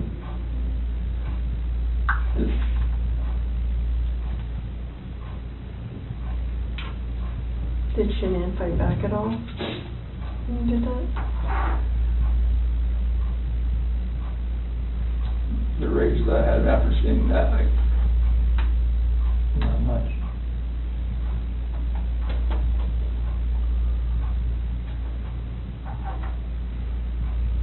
How do you know Shanann was dead? Smooth.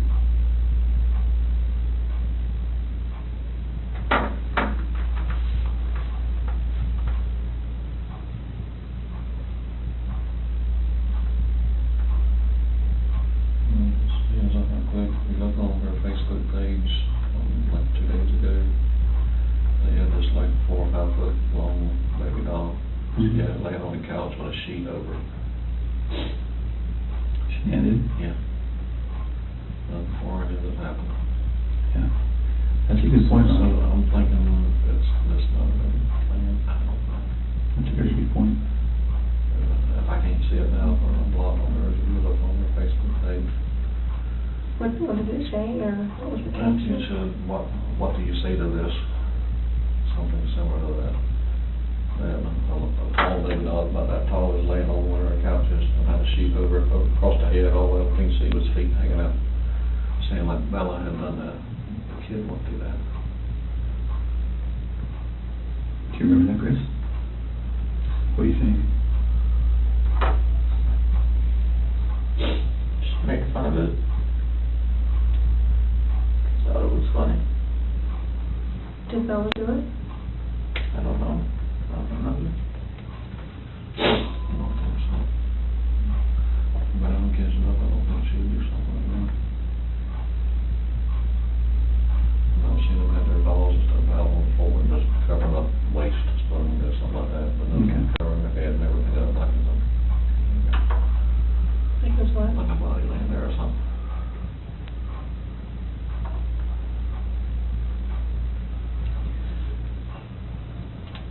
It sounds like kind of, I'm sorry, I lied to you. Command you. I mean, you knew what was gonna happen. You stayed for a reason. Chris, you're a good man. I'm not a good man. Well, you stayed. You wanted to talk. You knew it was going to be hard, and you still stayed. That's what a good man does. Stayed there for 6 hours and 11 minutes before. After staring you in the face. We're glad you did. I can see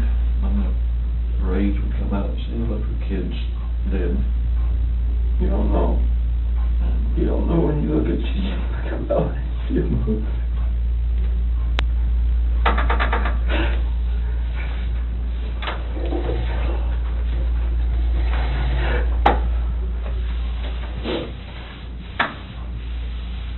I told you your dad still love you, no matter what. How could you let someone get the body?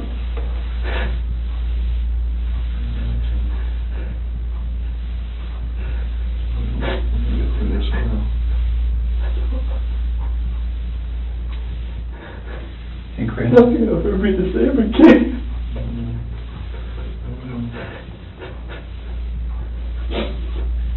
When you came in, was your wife on top of her right when you came in?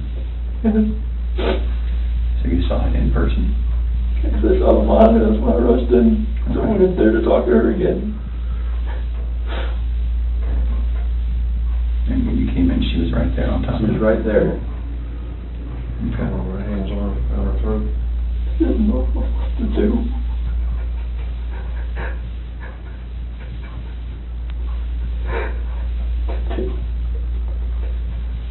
Were you trying to save Cece?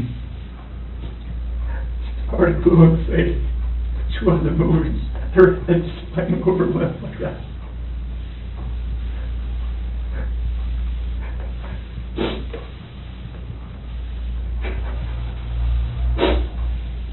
So where did you put them out there, Chris? That's really important.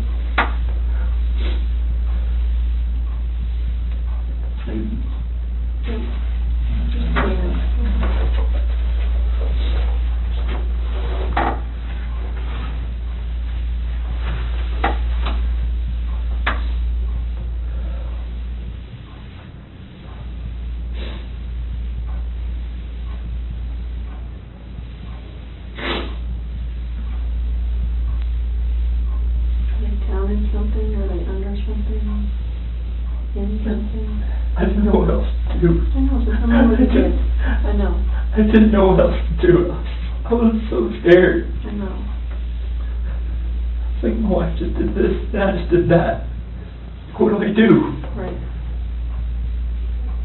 Anything that I would do from there was just going to be just insensitive and just a horrible thing.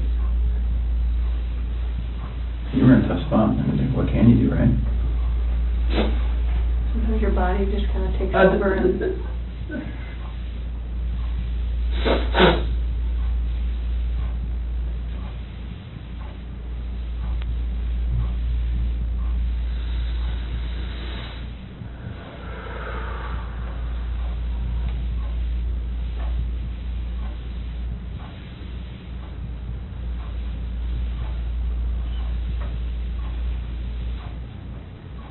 So I'm looking at your dad here.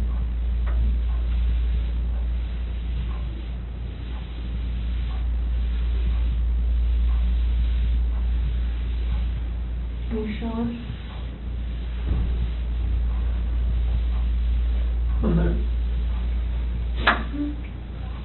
What's going to happen? We're going to help him get out of there. Do you Like, what? Would you prefer that one of your coworkers? Oh my God, no. Okay. I cannot have that.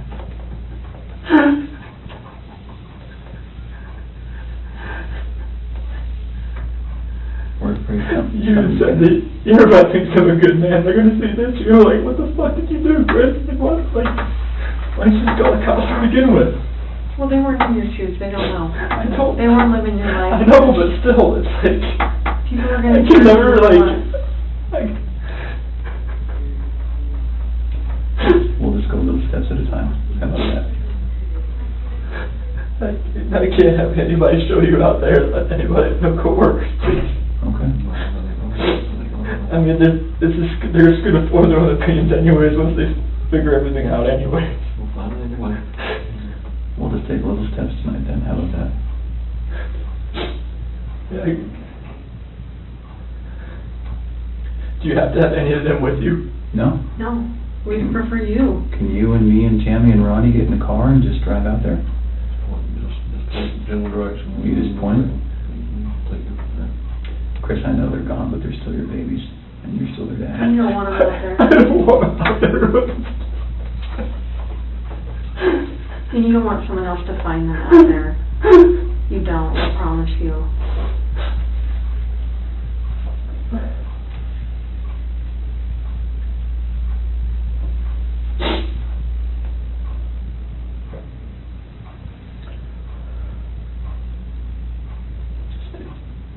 Take us.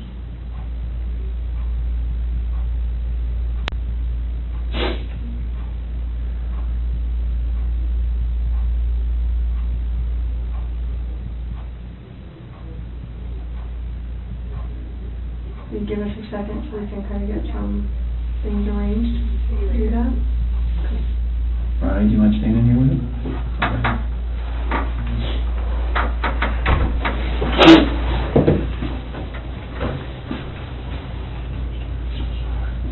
What the fuck is this?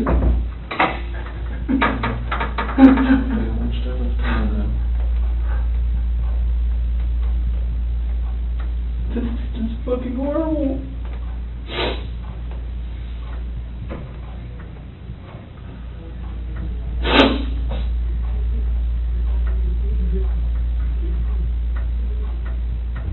The problem is I don't even know if they believe me or not.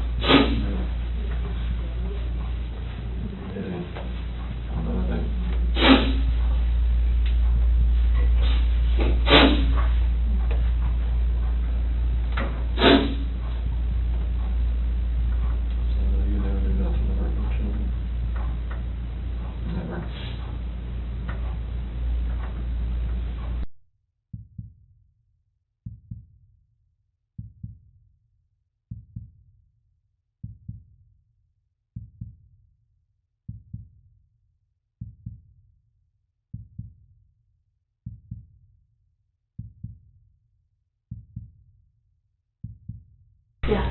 I got to text my daughter after I go to my house before my wife found out.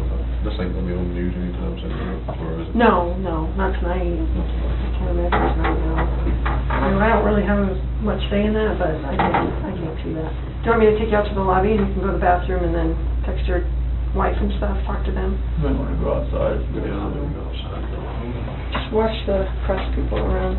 Yeah, I'll see people out there while I go. You want your water? You want to take your water with you? Yeah. We're going to try to do our best to make sure that we, we don't stand to gain anything by broadcasting any of this. That's not what law enforcement is ever really about. So we're going to try our best to handle that as discreetly as possible, but they're pretty good at what they do too. So I'm not from around here neither, are you? I've only been here a few years. Okay. Yeah. I'm going to find a lawyer or something for not a public defender, but somebody else. We can talk about that later. Yeah. Get your phone. You got it? Okay. Let's go this way. All right, we'll go.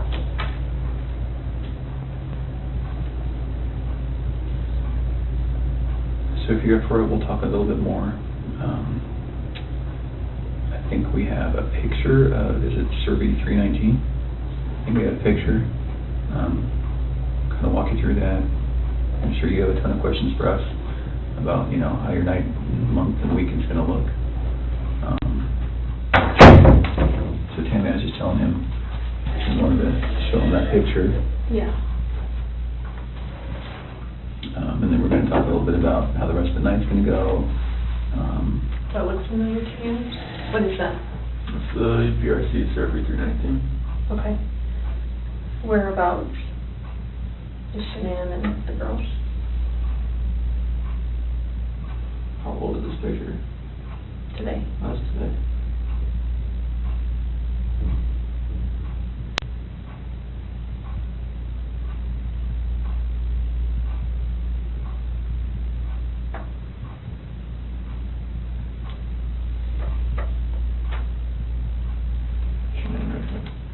Okay, can you mark it for me?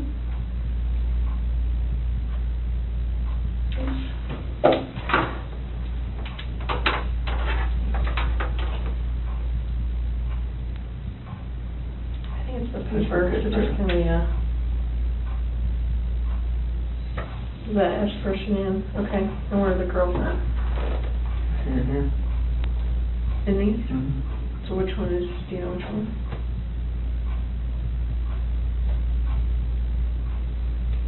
Are they in the tanks? Can somebody who doesn't know what they're doing open those? Okay, it's easy to open them. What's in the tanks? It's a mixture of oil and water.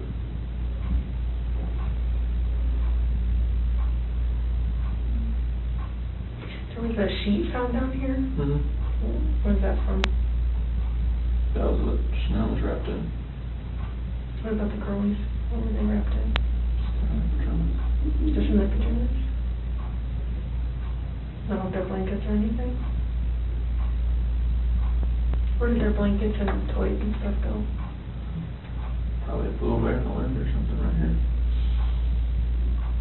Where did you set them or put them? It was right here, but So, how did you dig this out? I'm assuming that's under dirt. How did you dig that? it's a shovel in the back of my truck. That's what I always have. It's like a work shovel? Is it still there?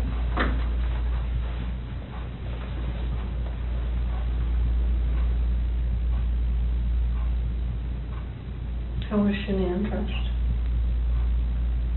Shirt and underwear. So was she got into bed with? Do you remember what color her shirt was or her underwear? I think her shirt was either black or gray. Underwear was probably blue.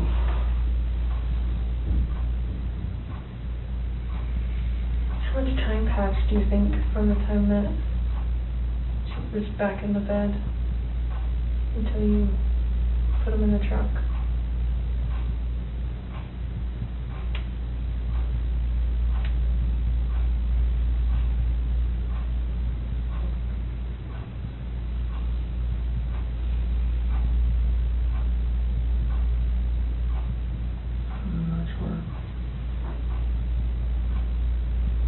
Are we talking minutes, hours, something else? From when I left the house. No, like from when you got her in the bed to when you put her in the truck. How long a time was that?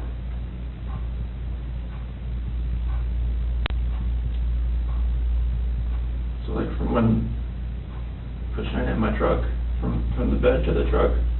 Yeah, from your master bed to the truck, yeah. Minutes. Okay. Because you talked about covering her up or something. Yeah. And the sheet.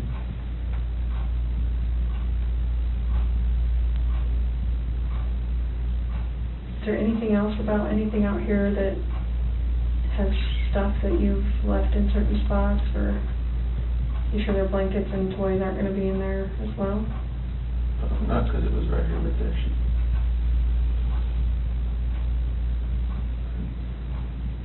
Can you do me a huge favor and just write your name on the bottom? Just so I know that we didn't make those marks. I'm just going to write the date on it, okay? 8/15/18 at 5:56. Was she wearing, was your wife wearing any shorts or pants or anything, just underwear? Okay, do you remember what they look like? Blue. Okay. Okay. And the girls, do you remember what their pajamas were? They're both nightgowns. Okay. Celeste, I think, was that pink one with the like curves on it. Okay. I think Bella's was, there had a unicorn or believe on it or something. Okay. So it sounds like, I mean, it feels like to me, now we know pretty well how to go get them. Is there anything else we need to know?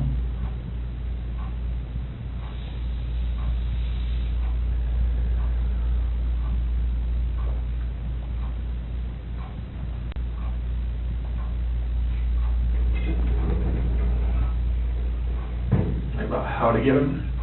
Yeah. Does someone have to climb up to the top and unscrew something and then lower something down to get them? They're like, it's just a hatch on the top, and they're like 20-foot tanks. How far down are they? wherever the food level was in the tank, I'm not sure. Okay. What was it when you were there? I don't know, I wasn't looking for that. Okay. All right. You may go out there or no? I don't think so. Would you prefer not to? I didn't know if you needed help getting there. Yeah, I don't know.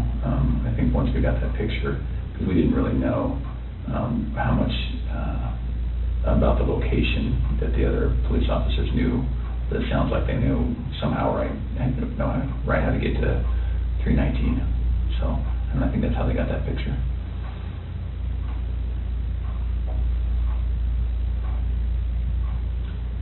Does your nanny cam? Do you have a nanny cam, right? It's a monitor. Baby monitor. Is it a video one? It's like it cycles back and forth. Between what? Bella and Cece's room. Oh, okay. Okay.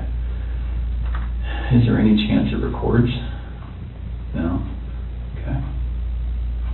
I'm just wondering, what do you think ultimately made Shanann snap? Just knowing that not having an affair, and she knew, she just needed me to admit it, and I wouldn't admit it. Yeah. Okay. So we just started talking about, I asked him if there's any chance that the nanny cam could have recorded Shanann doing what she did. And then we were just getting into, what Chris thinks about why she snapped. He's just saying, distressed from knowing about the other girl. Knowing, but she didn't really know, right? I mean, in her heart, she knew. She just wanted me to admit it.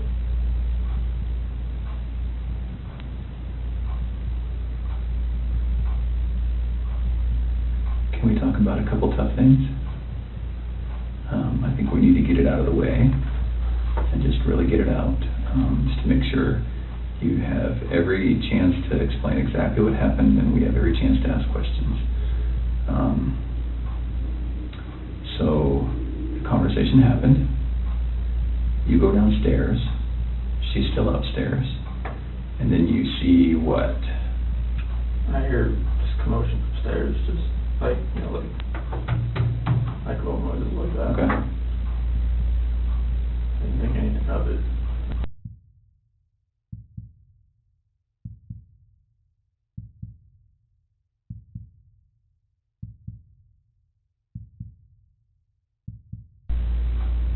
So I go back up and just talk to her again, maybe real fast. And go into their room, her master bedroom. She wasn't in there. Okay, you went there first? Yeah. And why did you go up again? Just to go up and talk to her again. Okay. So it's not as though that noise made you run up, you just stopped? No, I didn't. Okay. Didn't. Okay. Grab anything in the register with me for that. I just looked in the monitor and it was on Bella. And where is the monitor, where's the screen that you look at? Is it up or downstairs? It's upstairs. Oh, okay, so you go upstairs, look at the monitor. Yeah, everything's right beside the bed. Oh, your master bedroom, okay, Yeah, all right. beside the bed. So she's not in her bed? It's still right there. Okay. If you want to look at it. And then it was on Bella. Her covers were pulled back. She was just sprawled out laying there. And then it cycled over. So they got 3, 4, 5 second interval between when it cycles from room to room. And it cycled over to Cece's room. And that's when I saw her on top of her. That's when I ran in. Okay. So can we talk about, again, it's very, very hard to talk about, but it's good to make sure that we understand. We don't want anything to be incorrect or inaccurate or anything like that. Was your wife on top of Cece? What did that look like? I mean, was she straddling her? Okay. And where were they? In the bed. On the bed. And so your wife was on top. Was she doing this? That's when I was walking up from the back. Okay. So you saw from the back? Yeah. Okay. But she was doing this? It looked like it was like this. Yeah, okay. And then was Cece face up, face down, what? Off to the side. Oh, she was laying on her side? Okay. And that's when I pulled her off. And okay. Cece She was limp and she was blue. Okay. There's no movement at all. Oh, she was limp and blue, or limping and blue? Limp and limp and blue, okay. It's like her body was like, Right. you pick her arm up and it Sure. just falls. Okay. And then what happened? I looked at her and I just got on top of her and You got on top of Shanann? did the same thing. Okay. Did you have to knock her down? No. She was already on the ground? I just pulled her off on the bed. And, Oh, kind of one movement? Yeah. Okay, so it's not as though you I didn't pulled her off? No, like I pulled her down and did that. I didn't know, I lost it. Sure. So Okay. Shanann was laying on the ground? On the bed. On the bed? Yeah, like when she was on top of me, I saw what was happening. I pulled her, went down. I was How on big the was bed. the bed? What kind of size is it? Full, clean, you know? I think it's it's probably a queen of some sort. Okay. I have a picture of it somewhere, I think.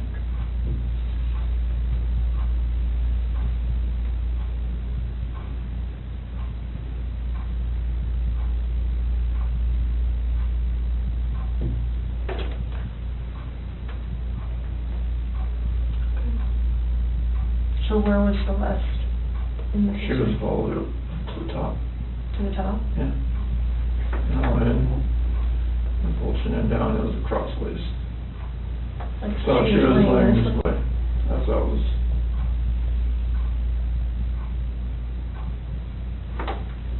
Okay. Well, that's key room. Mm-hmm. So then, is this picture as you're standing in the doorway to go in? What is that where, okay? And then, so were they closer to this side or this side? Cece usually sits in the middle. Okay. And then, so your wife was right on top of her, you could just see that. And then did you pull her this way or that way, or? So to her head was on this side. Right over here? Yeah. On the left as you're looking at it? Okay. Did she put up a fight? I lost it so much that it didn't feel like she did. Okay. You're a pretty strong dude. Was she yelling? Was she screaming? Was she talking? Was she scratching you? Nothing? I didn't feel, I just felt such anger that nothing, I didn't feel anything. Okay. All right. Like if she did, nothing's on me. Was it quick? Was it slow? Was it? I was so numb, it felt like it was over. Fast? Over fast? Okay. Felt like Is it possible her neck's broken? No, so. Okay. I've never broken a bone, so I don't know. Okay. All right. Was it a choke like this, or was it like a headlock? A choke. Okay. All right. Can you put your hand out like you had your hand? Like that. Like that? Right. And your wife, you saw her with one hand or two hands? I just kind of from the back, I couldn't really tell.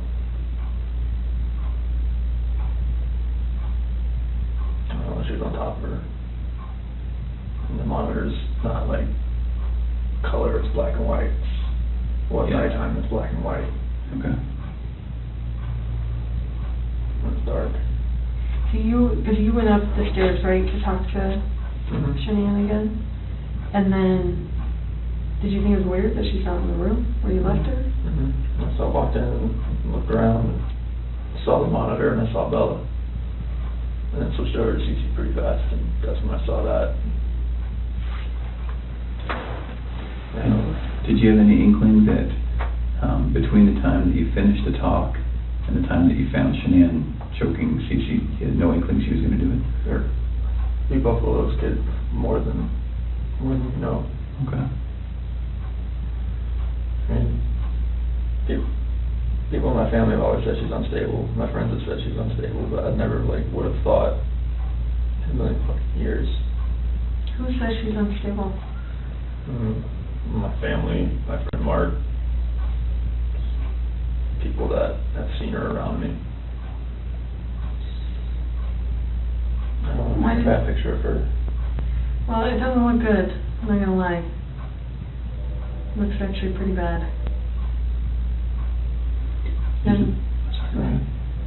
Is it possible that when we get these girls, you know, Bella, Cece, and Shanann, is it possible when we get them that we're going to see anything other than the cause of death being her hands? No. Okay. And what I mean by that, and I should be very clear, is that it's some of it's hard to believe that your wife did it. I know. Right? You can imagine that. I know. Okay. So is it possible that maybe she did one, and then you got Shanann, so you did to Shanann what she did to one of your daughters, and then you had to just do it to the other one? No. Okay. So is that's not No. That's not what happened? No. Okay. Is it possible that, is there any other way where we might see your hands on the girl's neck? No. Lord, no. Okay. And you know what I mean? Because when we find their little bodies, I know. we're going to see the diameter of someone's hand Yeah. and someone's fingers, right? So is it at all possible we're going to see yours? No. Okay. All right. And I know it's hard, and I know you're probably getting angry at my question, but we have to ask. Okay.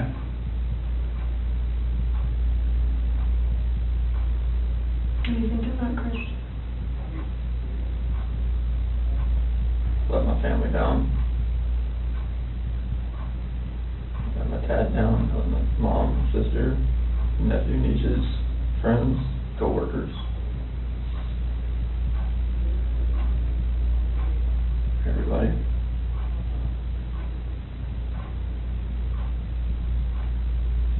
Can I ask you another tough question? We just get it all on the table.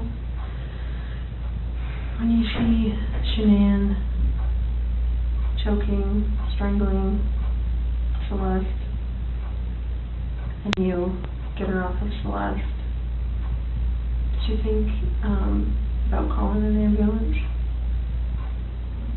How come? I saw Cece laying there blue and limp. I mean, I've never seen something like that in my life. I mean, she just like lay over, like nothing was moving at all, no gasp of breath. So, She was totally just blue. So Chris, doing this job for a long time, I know. I know a lot about psychology and as far as like what people are thinking, and most parents will never even want to fathom that their kid is dead. Even if their kid's stiff, blue in bed, I mean stiff like been dead all night, they still call an ambulance to see if someone can revive their child. And when the ambulance gets there and they're like, gosh, their kid's been dead all night, like there's nothing we can do. The parents are like, why are you not doing something? What are you talking about? So that's what we're used to. So that's why I want you to explain to me like what was going on in your head and The rage that I felt for what she did, it just took over.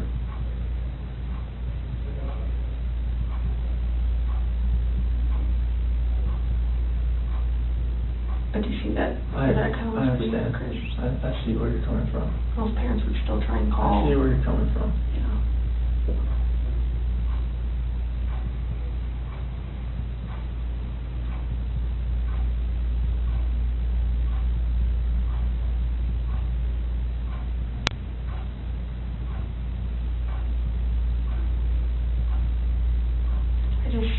I would hate for Shanann to get a bad rap if she didn't have anything to do with it. You know, it's not fair. I know.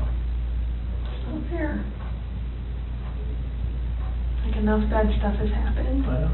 Like we need to stop the bad stuff from happening. So, do you want to tell us the truth? That is the truth. Did not hurt this girl.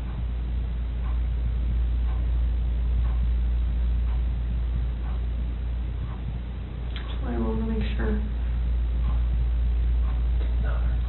So you're good with the public knowing that Shanann killed her daughters? I did not hurt these girls. Are you okay with the public knowing that Shanann? Yes, because I did not hurt these girls.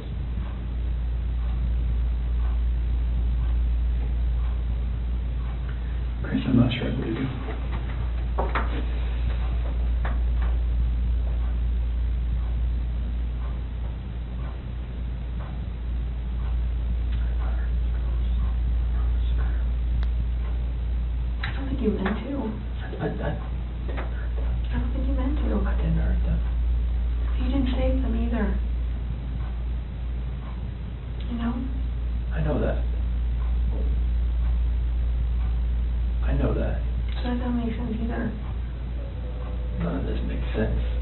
nothing, like, why she would be there, none of this makes sense.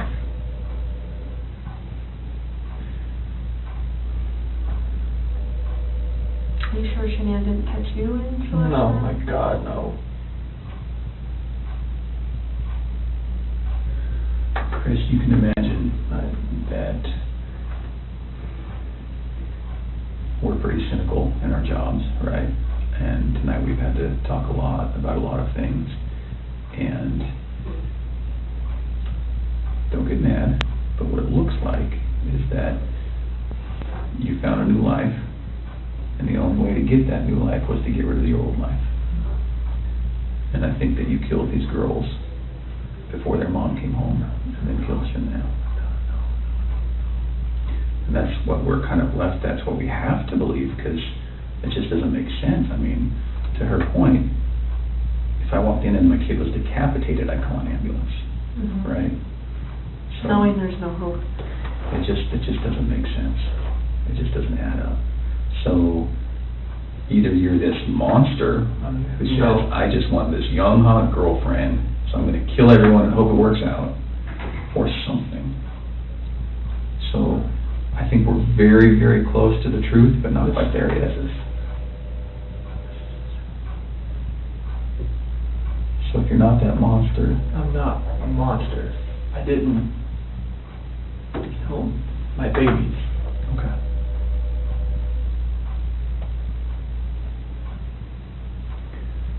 So, tell us what actually happened.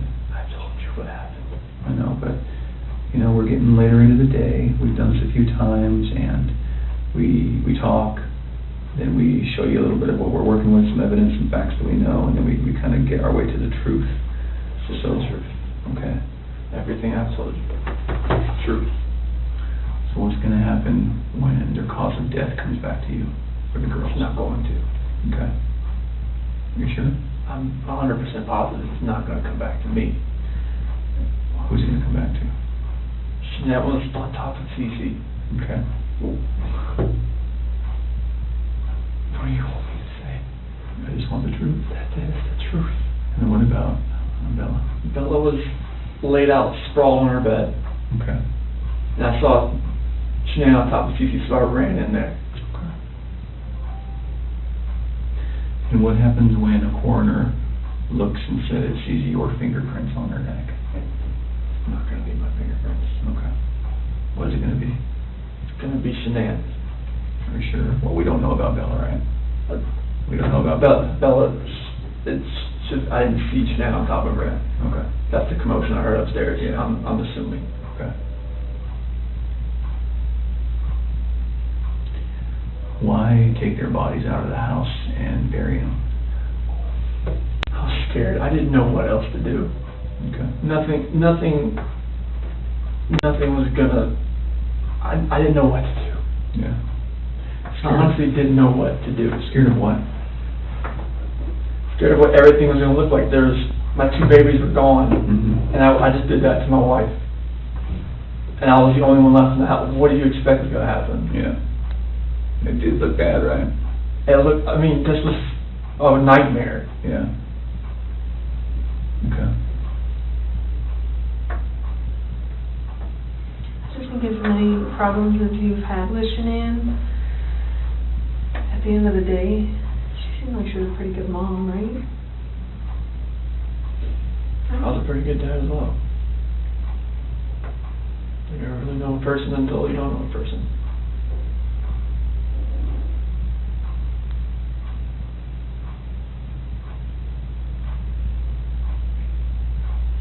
I just would hate for someone who can't defend themselves, like Shanann and Bella and Celeste. Like, I mean, if you're not being truthful about who took their lives, like, that's on them too. I know. And you don't want to do that to them. I'm not doing that to them.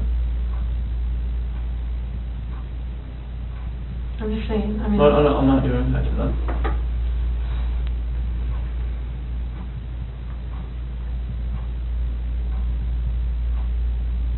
I do think you were a good dad. I think Shanann was a good mom. I think you guys were doing everything you could possibly do for those girls. I mean, look at them. Why didn't you put Shanann in the tanks?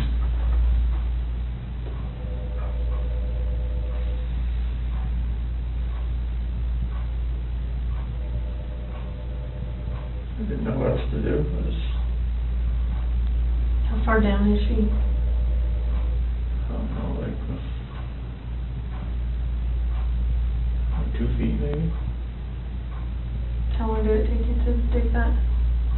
No. Give me an idea. 20, 30 minutes. Does anyone ever like go up this ladder and like look in tanks? So how are you gonna avoid that? Or is it you that does that? Anybody that goes to the location. How often is that done, that those tanks are checked?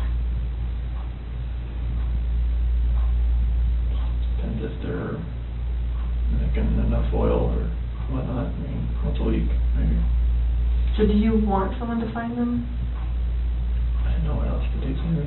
That was the location I was going out to that morning. Anyway. And I didn't know what else to do. So you weren't thinking that far ahead? No. Okay.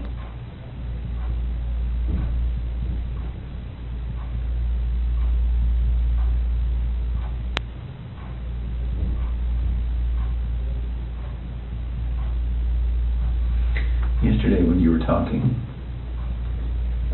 and again, this is before we kind of got to this moment today, you mentioned that we were talking, you said, I don't know where they are, and then you said something along the lines of, whatever happened to them, this act of pure evil. What did that mean? This is the evil that I saw when I walked behind Shanann and she was on top of CC. And I felt evil for what I did to Shanann. Okay.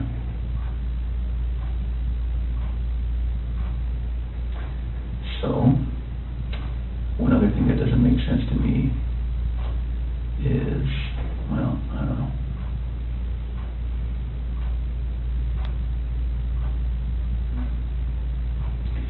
Can you walk me through again, when you walked in, what did she look like?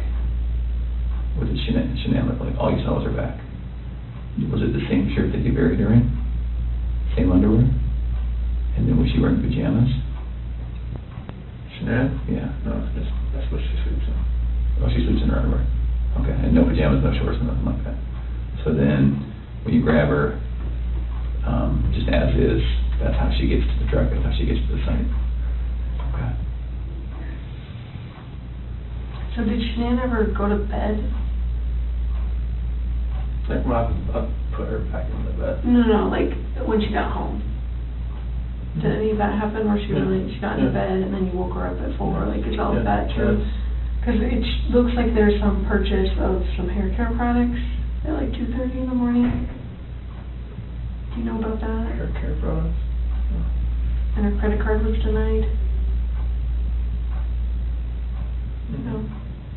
You said you don't really use the credit card, so the probably My credit card, no. Would you have bought hair care products at 2:30 in the morning that morning? No. Did she get mad at you because there's no money when she woke up? Like, was that part of the... This is the first I've heard of that. Okay. As far as hair care products and the card being denied. Okay. And I'm not lying about that, that's why I'm asking. That is something that came up. Is there any reason she would have a black eye, Shanann? No. Not from a slap or a punch or nothing like that? Never Okay. punched or slapped her.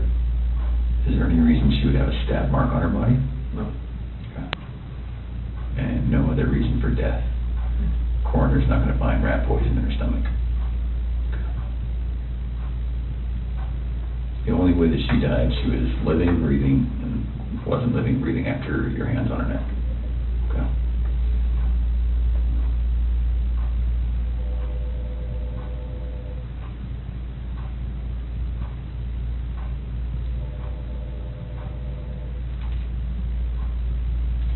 What were you talking to Nikki about before your wife got home? Before she got home? You talked for like several hours. I think our day, I mean, we talked a lot, just conversations, and just random conversations. We talk a lot. Does Nikki know about any of this? Seriously. Well, she doesn't know, like, I mean, she knows, like, from the news and everything like that. Mm-hmm. Anything else? Did you share with her anything? Does she know your wife was pregnant? She does now, and I told her that. She didn't know at the time? How come you didn't tell her? So I was scared too. Felt like, you know, like she wouldn't even like gone on a date with me, and she knew that, so it was... Did she know you were married with kids? Yes. Okay, but just not pregnant? Yes. I told her that, you know, like, we had actively tried before we met. Oh, try to get pregnant. Okay. So she knew that. You can imagine that when we go talk to people going forward, everyone's going to try to distance themselves from any of this. Yes. And so if what's going to happen when Nikki says, no, it was our plan to kill everyone and run off together? She's not going to say that. Okay. We were going to talk to her. Absolutely. I have to. So can we get ahead of that for you? Can we get all of that out right now? I mean, so are you sure she's not going to say, oh, I kind of knew he was going to kill him? No. She's not going to say that? No. Okay. And she's not going to say, boy, we were making plans about buying a house or an apartment. She going to say that? No, like, She would just, like, once I had my own place, like, we could, you know, like, hang out more. Okay. So after the separation, after that dust settled, then you would have availability to go see Nikki. You guys had talks like that? Yeah, I mean, like, she generally liked me. Okay. Please don't put her name out there in the news, though. She's been through enough in her life now. Stuff like that we never try to put out. But I'm just knowing the press, if they got wind of an affair, they would drag her through the mud. I don't want that. Yeah. We're certainly not going to try to make that happen. It's vulnerable in any of this. I know this press finds ways. Stuff everything.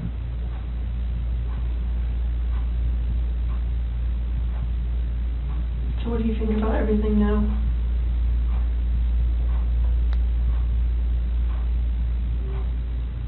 Do you feel sorry for what you did? I wish I wouldn't have lost control and got on top of the shenanigans and did that. And then did that. What? Took them out to the well site? Yes.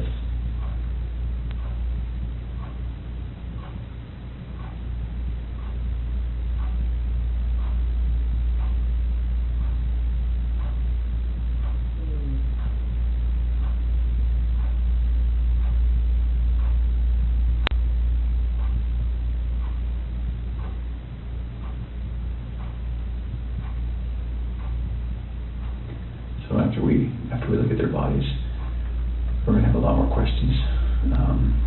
Things are going to be different then, but if you're willing, we'd love to talk to you then too.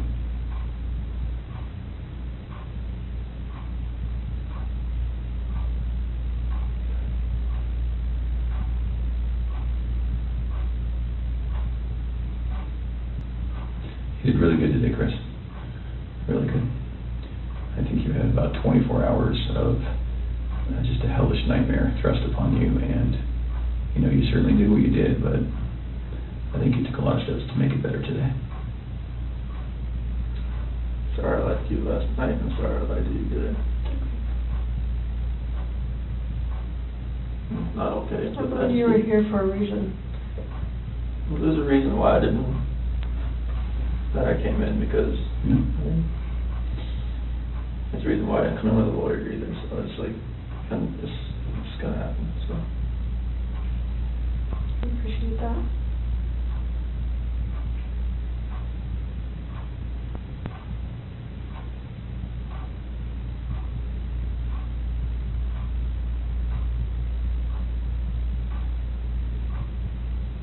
You know, eventually they were gonna find them out there. So, I mean, it was kind of inevitable, and then you would have just been sitting at home waiting for that moment to happen. And then what? Then what does it look like? It looks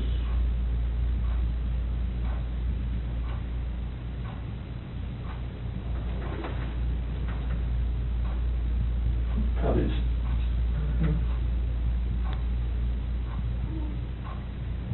But there's many people that say that you're an amazing guy and you would never do anything bad and has never lost your temper, and you know, all those people that say that about you, there's just as many that would say that about Shanann. So we're gonna struggle with that for a while. I'm struggling with it right now, I'll be honest. I know you are. I'm a mom. Anybody would. How do we prove best that Shanann did it?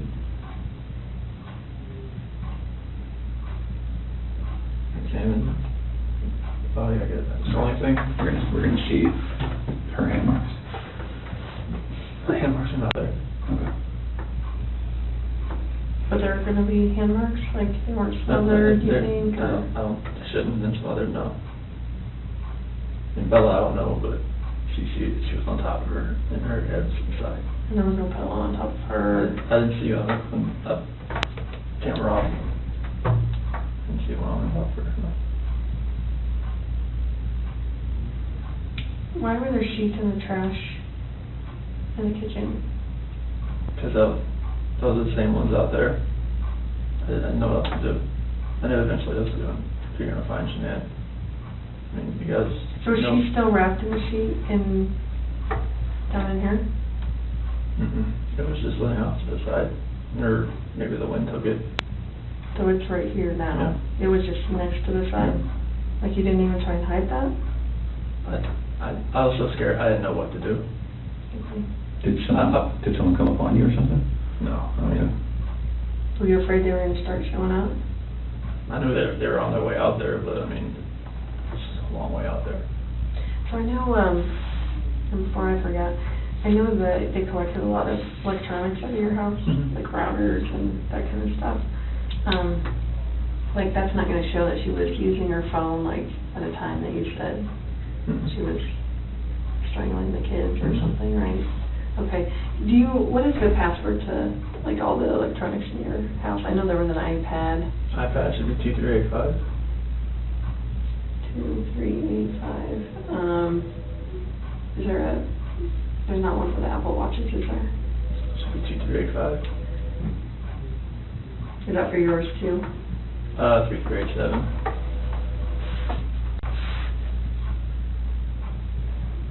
I'm sorry, what was yours? 3387. 2387. And what other stuff do you have? Is there a router? Like, is there a password for that stuff? Shiny Chair 6. Came with the router. And spell it for me. SHINYCHAIR 6. Number 6. Like that. Shiny Chair 6?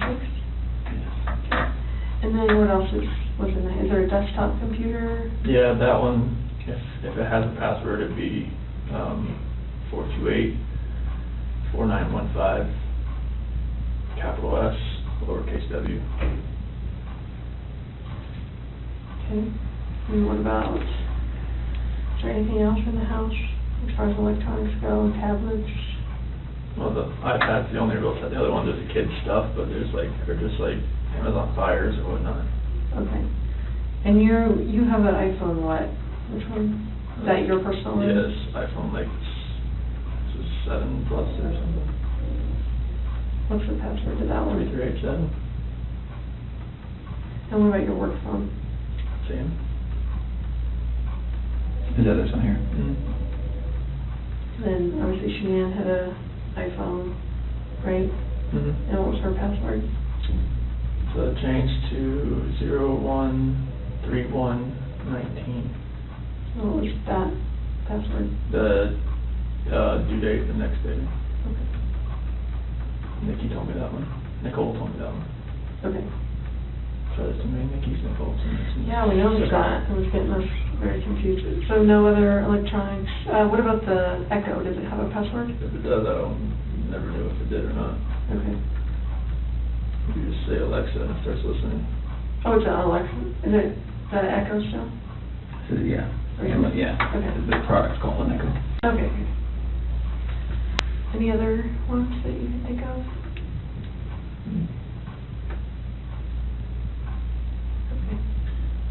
Where do you guys bank? Chase in USA. Which one was the, when you went out to dinner with Nikki? Chase. That was Chase. And USAA, is that mortgage, is that bank, is that both? Chase is our mortgage lender. Okay. Do you have checking through them too, right? Yes. What do you guys use USAA for? We use that to pay mortgage too, but it's just another, she had that before she met me. Okay. And then the accounts that you had personally, beyond all of this? Mm-hmm. Okay.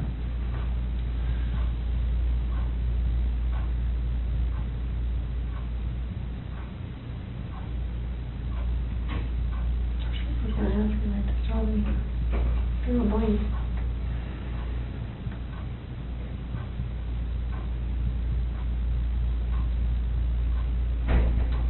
Oh, the security system.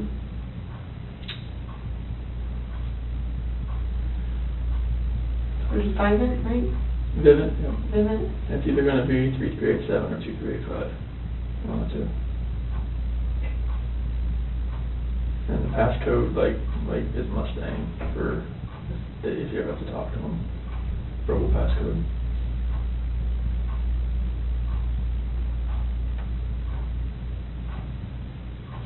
And then what email is associated with that? ShenanWatts@gmail.com.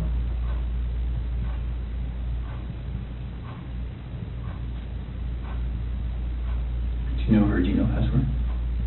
Repeat that 428-1915. It's just any of her, if most of her passwords are that. Okay. Amazon, everything. And what is that? Is a phone number you said? Yeah. What phone number is that? Her ex-husband's mom.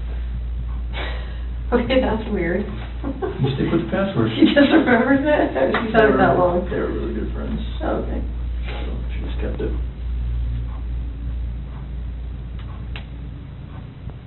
Do you have any other questions for us? Here's the bathroom. Yes. Of course. We do need to do one quick thing. Now that we know what we know, we're going to, I need to check that you don't have any weapons on you or anything like that. Do you have any weapons on you? No. Okay. We'll do that. We'll go to the bathroom. I'm not going to go in the stall with you, but I'm going to go with you. And then we'll come right back here and we'll make a decision about how the rest of the night goes. All right, so you might stand it up so I can check it. All right.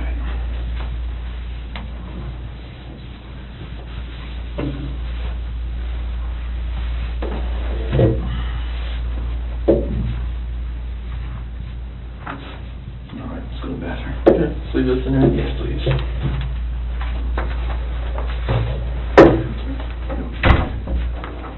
Yeah, that way. There you go. Take a red.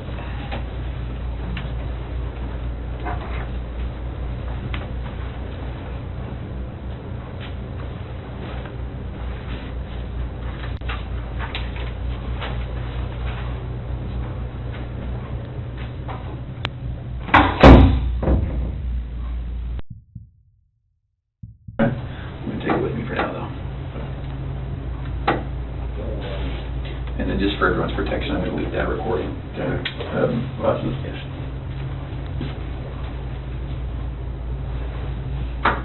What's that?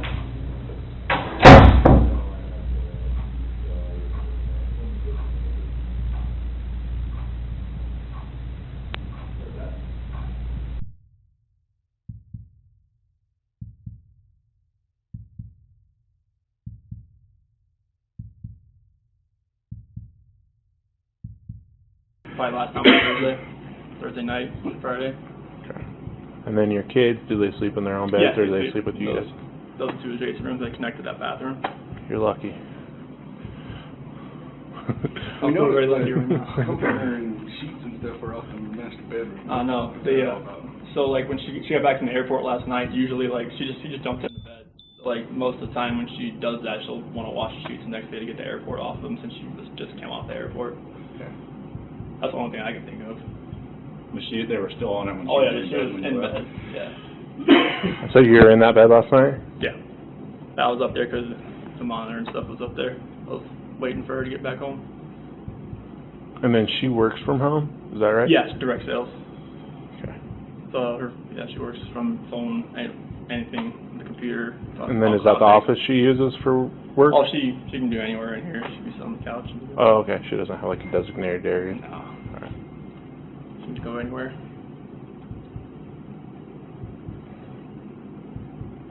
And you can't think of anywhere she'd want to go?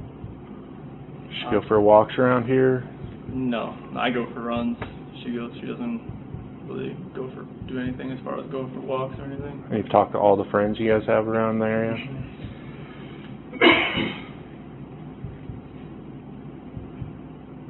And what was the conversation this morning you guys had? It was about selling the house and separation. And how'd she take that? We were both pretty emotional. I was both crying. And then did you see her before you went to work? Did you say anything to her? Well, she went back, like, when she told me she was going to go to her friend's house and be with the kids. Take the kids with her. Oh, she told you she was taking the kids to her friend's house? Yeah. She didn't say who, though? Oh, no. No, but she was still in bed when that happened. And this was after the conversation? Yeah, it was between like 4 and 5 a.m. I woke up about 4 o'clock. What time did she get home? 1:48. So did you guys sleep for a little while and then? Oh yeah, like I was passed out when she got home. And then did you wake her up? Yeah, when I got up. And that's when you discussed the issue? I didn't want to do it like over a text or over a phone call. I wanted to be face to face with her. How long did that conversation last? Probably like 30-45 minutes. And then you went to work? Mm-hmm. I left about 5:15, 5:30, right in that time frame. And she said she was going to her friend's house with kids. But she was still here when I left. You went to a job site or you went to the main plant or where'd you go? I went to location first. Where was that? By Hudson, over there, east of Hudson. And there was someone there at the time when you got there? No. One of the operators, he had an issue there on Friday, about to run over the weekend. I went over there just to kind of verify what kind of issue he was having, see if I could fix it. Then we went to a pumping unit across the ranch over there. Over there most of the day. That's when I got the phone calls and text messages and came home. Were you guys on like Area 49? Where are you guys at? Oh, like, you know where like Roggen is? Yep. Yeah, out there. Whose ranch are you on? Survey. Okay. I know where that's at. So what kind of tools did you have to load up in the garage? It was just mainly I got my water bottles, my water jug, my computer, book bags. I had my containers full of just my O-rings, all that stuff, just putting it all in there because I took it all out. Do you load it up every day? I'll just like on the Monday, like after I get all that stuff, because I had an issue where somebody stole all my tools out of my truck. My pipe wrenches are gone, my socket set's gone, my wrench set's gone. Like we had an issue. That's why I parked my truck in front of the neighbor's house for like a few days, just to see if I could see if anybody was breaking it, tried to break into my truck again. It was my fault. I left it unlocked. So as far as the toolboxes on the back. So on the weekend you download your stuff? Everything out. Mhm. And then on Monday you load it back up? Just put it all back in, just to kind of get everything out of my truck, clean it out a little bit from the whole week, because it gets filthy in there. How long? You guys lived here since 2012 or a different house? No, so 2012 we moved here, lived in a friend's basement in Broomfield. Okay. And we closed on this house. It was built 2013 in May, and that's when we moved in there. Okay. Does she have any other friends in this neighborhood? We haven't talked to many people around here, honestly. It's mostly in Erie and Broomfield? Erie, Broomfield, Frederick. Where at in Frederick, do you know? So we had, they just lived up here in Frederick Way. They actually just moved down to Thornton, Nick and Amanda Thayer. Okay. Nikki, she lives up, the one that was here, she lives in Frederick. The one that dropped her off? Yep. Okay. Yeah, she lives over there building that new stoplight, that bridge over there. Right. Okay.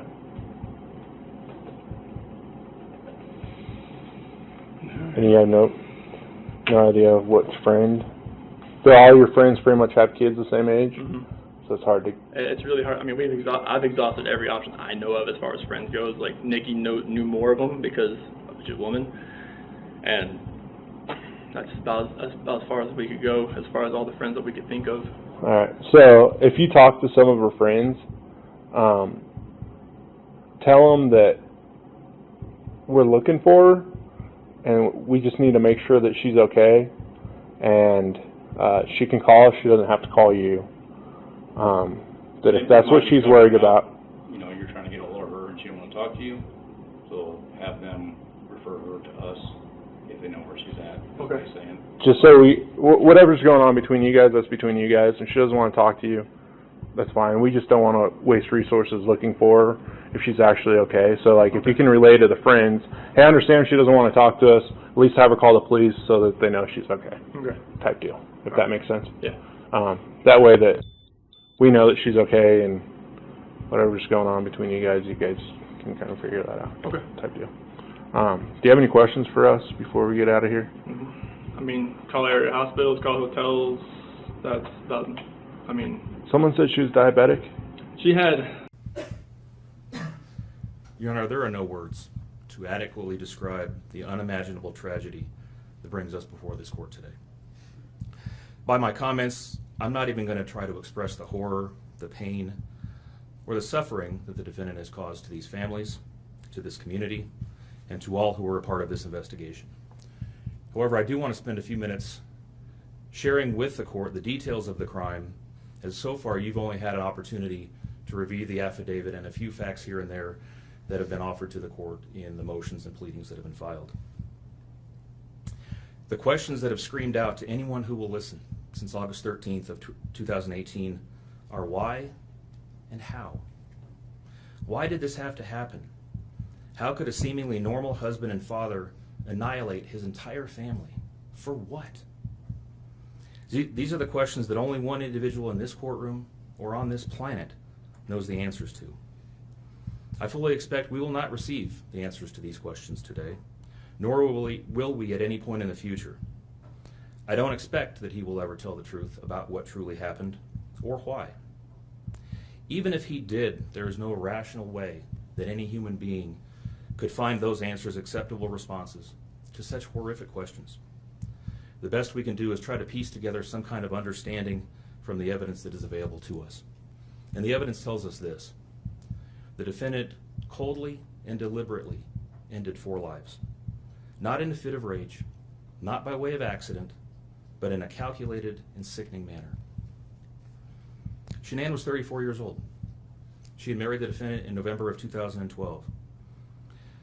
Over the weekend leading up to August 13th, she had been at a work conference in Phoenix, Arizona, and returned home in the early morning hours of August 13th. We know that she got home about 1:45 in the morning. The doorbell camera on their home shows her arriving back home from the airport. Shortly thereafter, at least according to the defendant, they had what he referred to as an emotional conversation about the state of their marriage and about what their lives would look like going forward. What was said during that emotional conversation, only he knows.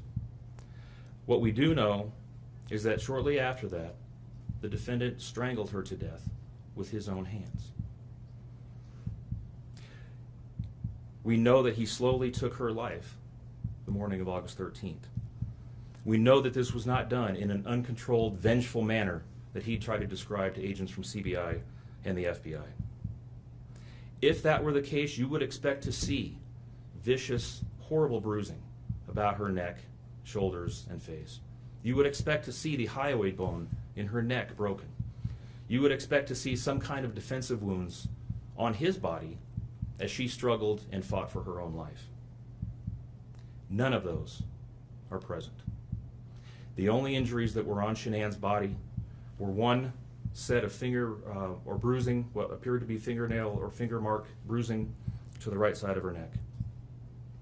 We know that our experts will tell us that it takes 2 to 4 minutes to strangle someone to death manually with their own hands. The horror that she felt as the man that she loved wrapped his hands around her throat and choked the life out of her must have been unimaginable.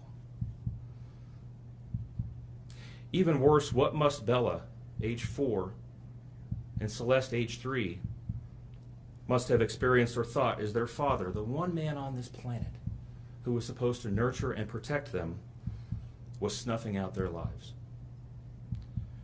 They both died from smothering. Let me say that again. The man seated to my right smothered his daughters. Why? Imagine the horror in Bella's mind as her father took her last breaths away. Your Honor, understand very clearly, Bella fought back for her life. The frenulum, the connective tissue between her upper lip and her gum, had a centimeter and a half laceration. She bit her tongue multiple times before she died. She fought back for her life as her father smothered her. Celeste had no such injuries. In fact, she had no external injuries at all. But according to the medical examiner, she was smothered nonetheless. The defendant then methodically and calmly loaded their bodies into his work truck, not in a hasty or disorganized way. He was seen from the neighbor's doorbell camera backing his truck into the driveway, going back and forth into the house and back out to the truck 3 different times, 1 time for each of their bodies. He then drove them away from their family home 1 final time, intent on hiding any evidence of the crimes that he had just committed.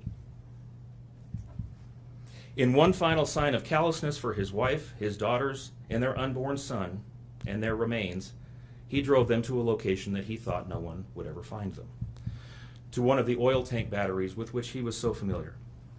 He knew this was safe. He had texted a coworker the night before saying, "I'll head out to that site. I'll take care of it." He had carefully ensured that he would be alone in the middle of the plains to secrete away the remains of his family in a place that he hoped they would never be found. In 1 final measure of disrespect for the family he once had, he ensured that they would not be together, even in death, or so he thought. He disposed of them in different locations. He buried Shanann and Nico in a shallow grave away from the oil tanks. Bella and Celeste were thrown away in the oil tanks at this facility. Different tanks, so these little girls wouldn't be together in death. Imagine this, Your Honor. This defendant took those little girls and put them through a hatch at the top of an oil tank, 8 inches in diameter. Bella had scratches on her left buttocks from being shoved through this hole. A tuft of blonde hair was found on the edge of one of these hatches. The defendant told investigators that Bella's tank seemed emptier than CC's because of the sound that the splashes made. These were his daughters.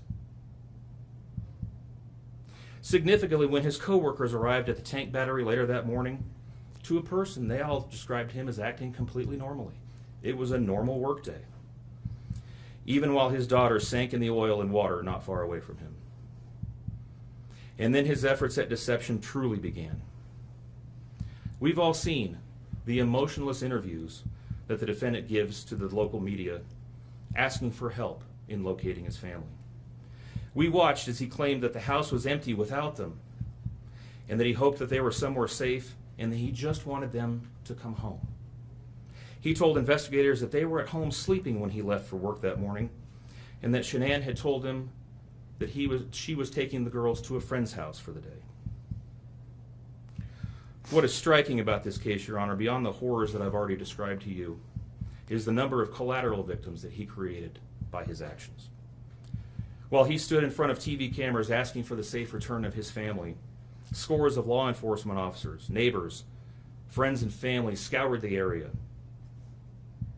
fretted for their safe return. They texted him begging for any information and sending him their best wishes, all the while he hid what he had done. The list of indirect victims does not end there. Think of the firefighters and the Colorado State Patrol hazmat experts who had to don protective suits and who were called upon to pull Bella and Celeste out of those oil tanks. Or the coroner employees who had to conduct these autopsies. Or the victim assistants who frantically attempted to ease the suffering of those affected. All of this, Your Honor, for what? Why? Why did this have to happen? His motive was simple, Your Honor. He had a desire for a fresh start, to begin a relationship with a new love that overpowered all decency and feelings for his wife, his daughters, and unborn son. While Shanann texted the defendant over and over again in the days and weeks leading up to her death, attempting to save her marriage, the defendant secreted pictures of his girlfriend into his phone and texted her at all hours of the night. While Shanann sent the defendant self-help and relationship counseling books, one of which, ironically enough, was thrown in the garbage. He was searching the internet for secluded vacation spots to take his new love in researching jewelry. And while Shanann took the girls to visit family in North Carolina, the defendant went to car museums and the sand dunes with his new girlfriend. The stark contrast between the subjects of their internet and text content is absolutely stunning. Even the morning after he killed them and disposed of their bodies, he made several phone calls. One was to the school where the girls were supposed to start, telling the school that the girls would not be coming to school anymore, that they were being unenrolled, presumably to give him some more time before law enforcement notification about them going missing. He contacted a realtor to start discussing the selling of his house, and he texted with his girlfriend about their future. None of this answers the questions of why, however. If he was this happy and wanted a new start, get a divorce. You don't annihilate your family and throw them away like garbage. Why did Nico, Celeste, Bella, and Shanann have to lose their lives in order for him to get what he wanted? Your Honor, justice demands the maximum sentence under the agreement reached by the parties. As you will recall, the agreement calls for life sentences as to Shanann, Bella, and Celeste, and all of those to run consecutively to one another. It also calls for the count of unlawful termination of a pregnancy as to Nico to run consecutively to counts 1, 2, and 3.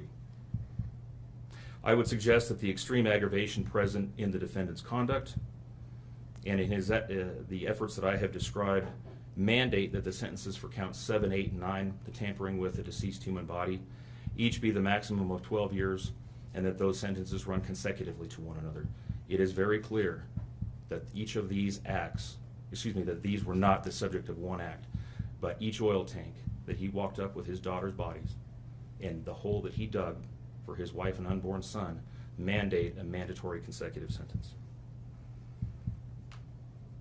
It's been alluded to this morning, but the defendant was certainly eligible for the death penalty in this case under the existing law in the state of Colorado. As you heard, Shanann's family strongly opposed my office seeking the death penalty and being bound to the criminal justice system for the next several decades. That's in large part, as you've heard, why we have reached the agreement that we have. 4 lives were lost at the hands of the defendant on August 13th for reasons that we will never fully understand, nor will we know. In the end, the Rusick family was much more merciful towards him than he was towards his wife, his daughters, and his unborn son. Prison for the remainder of his life is exactly where he belongs for murdering his entire family. Thank you.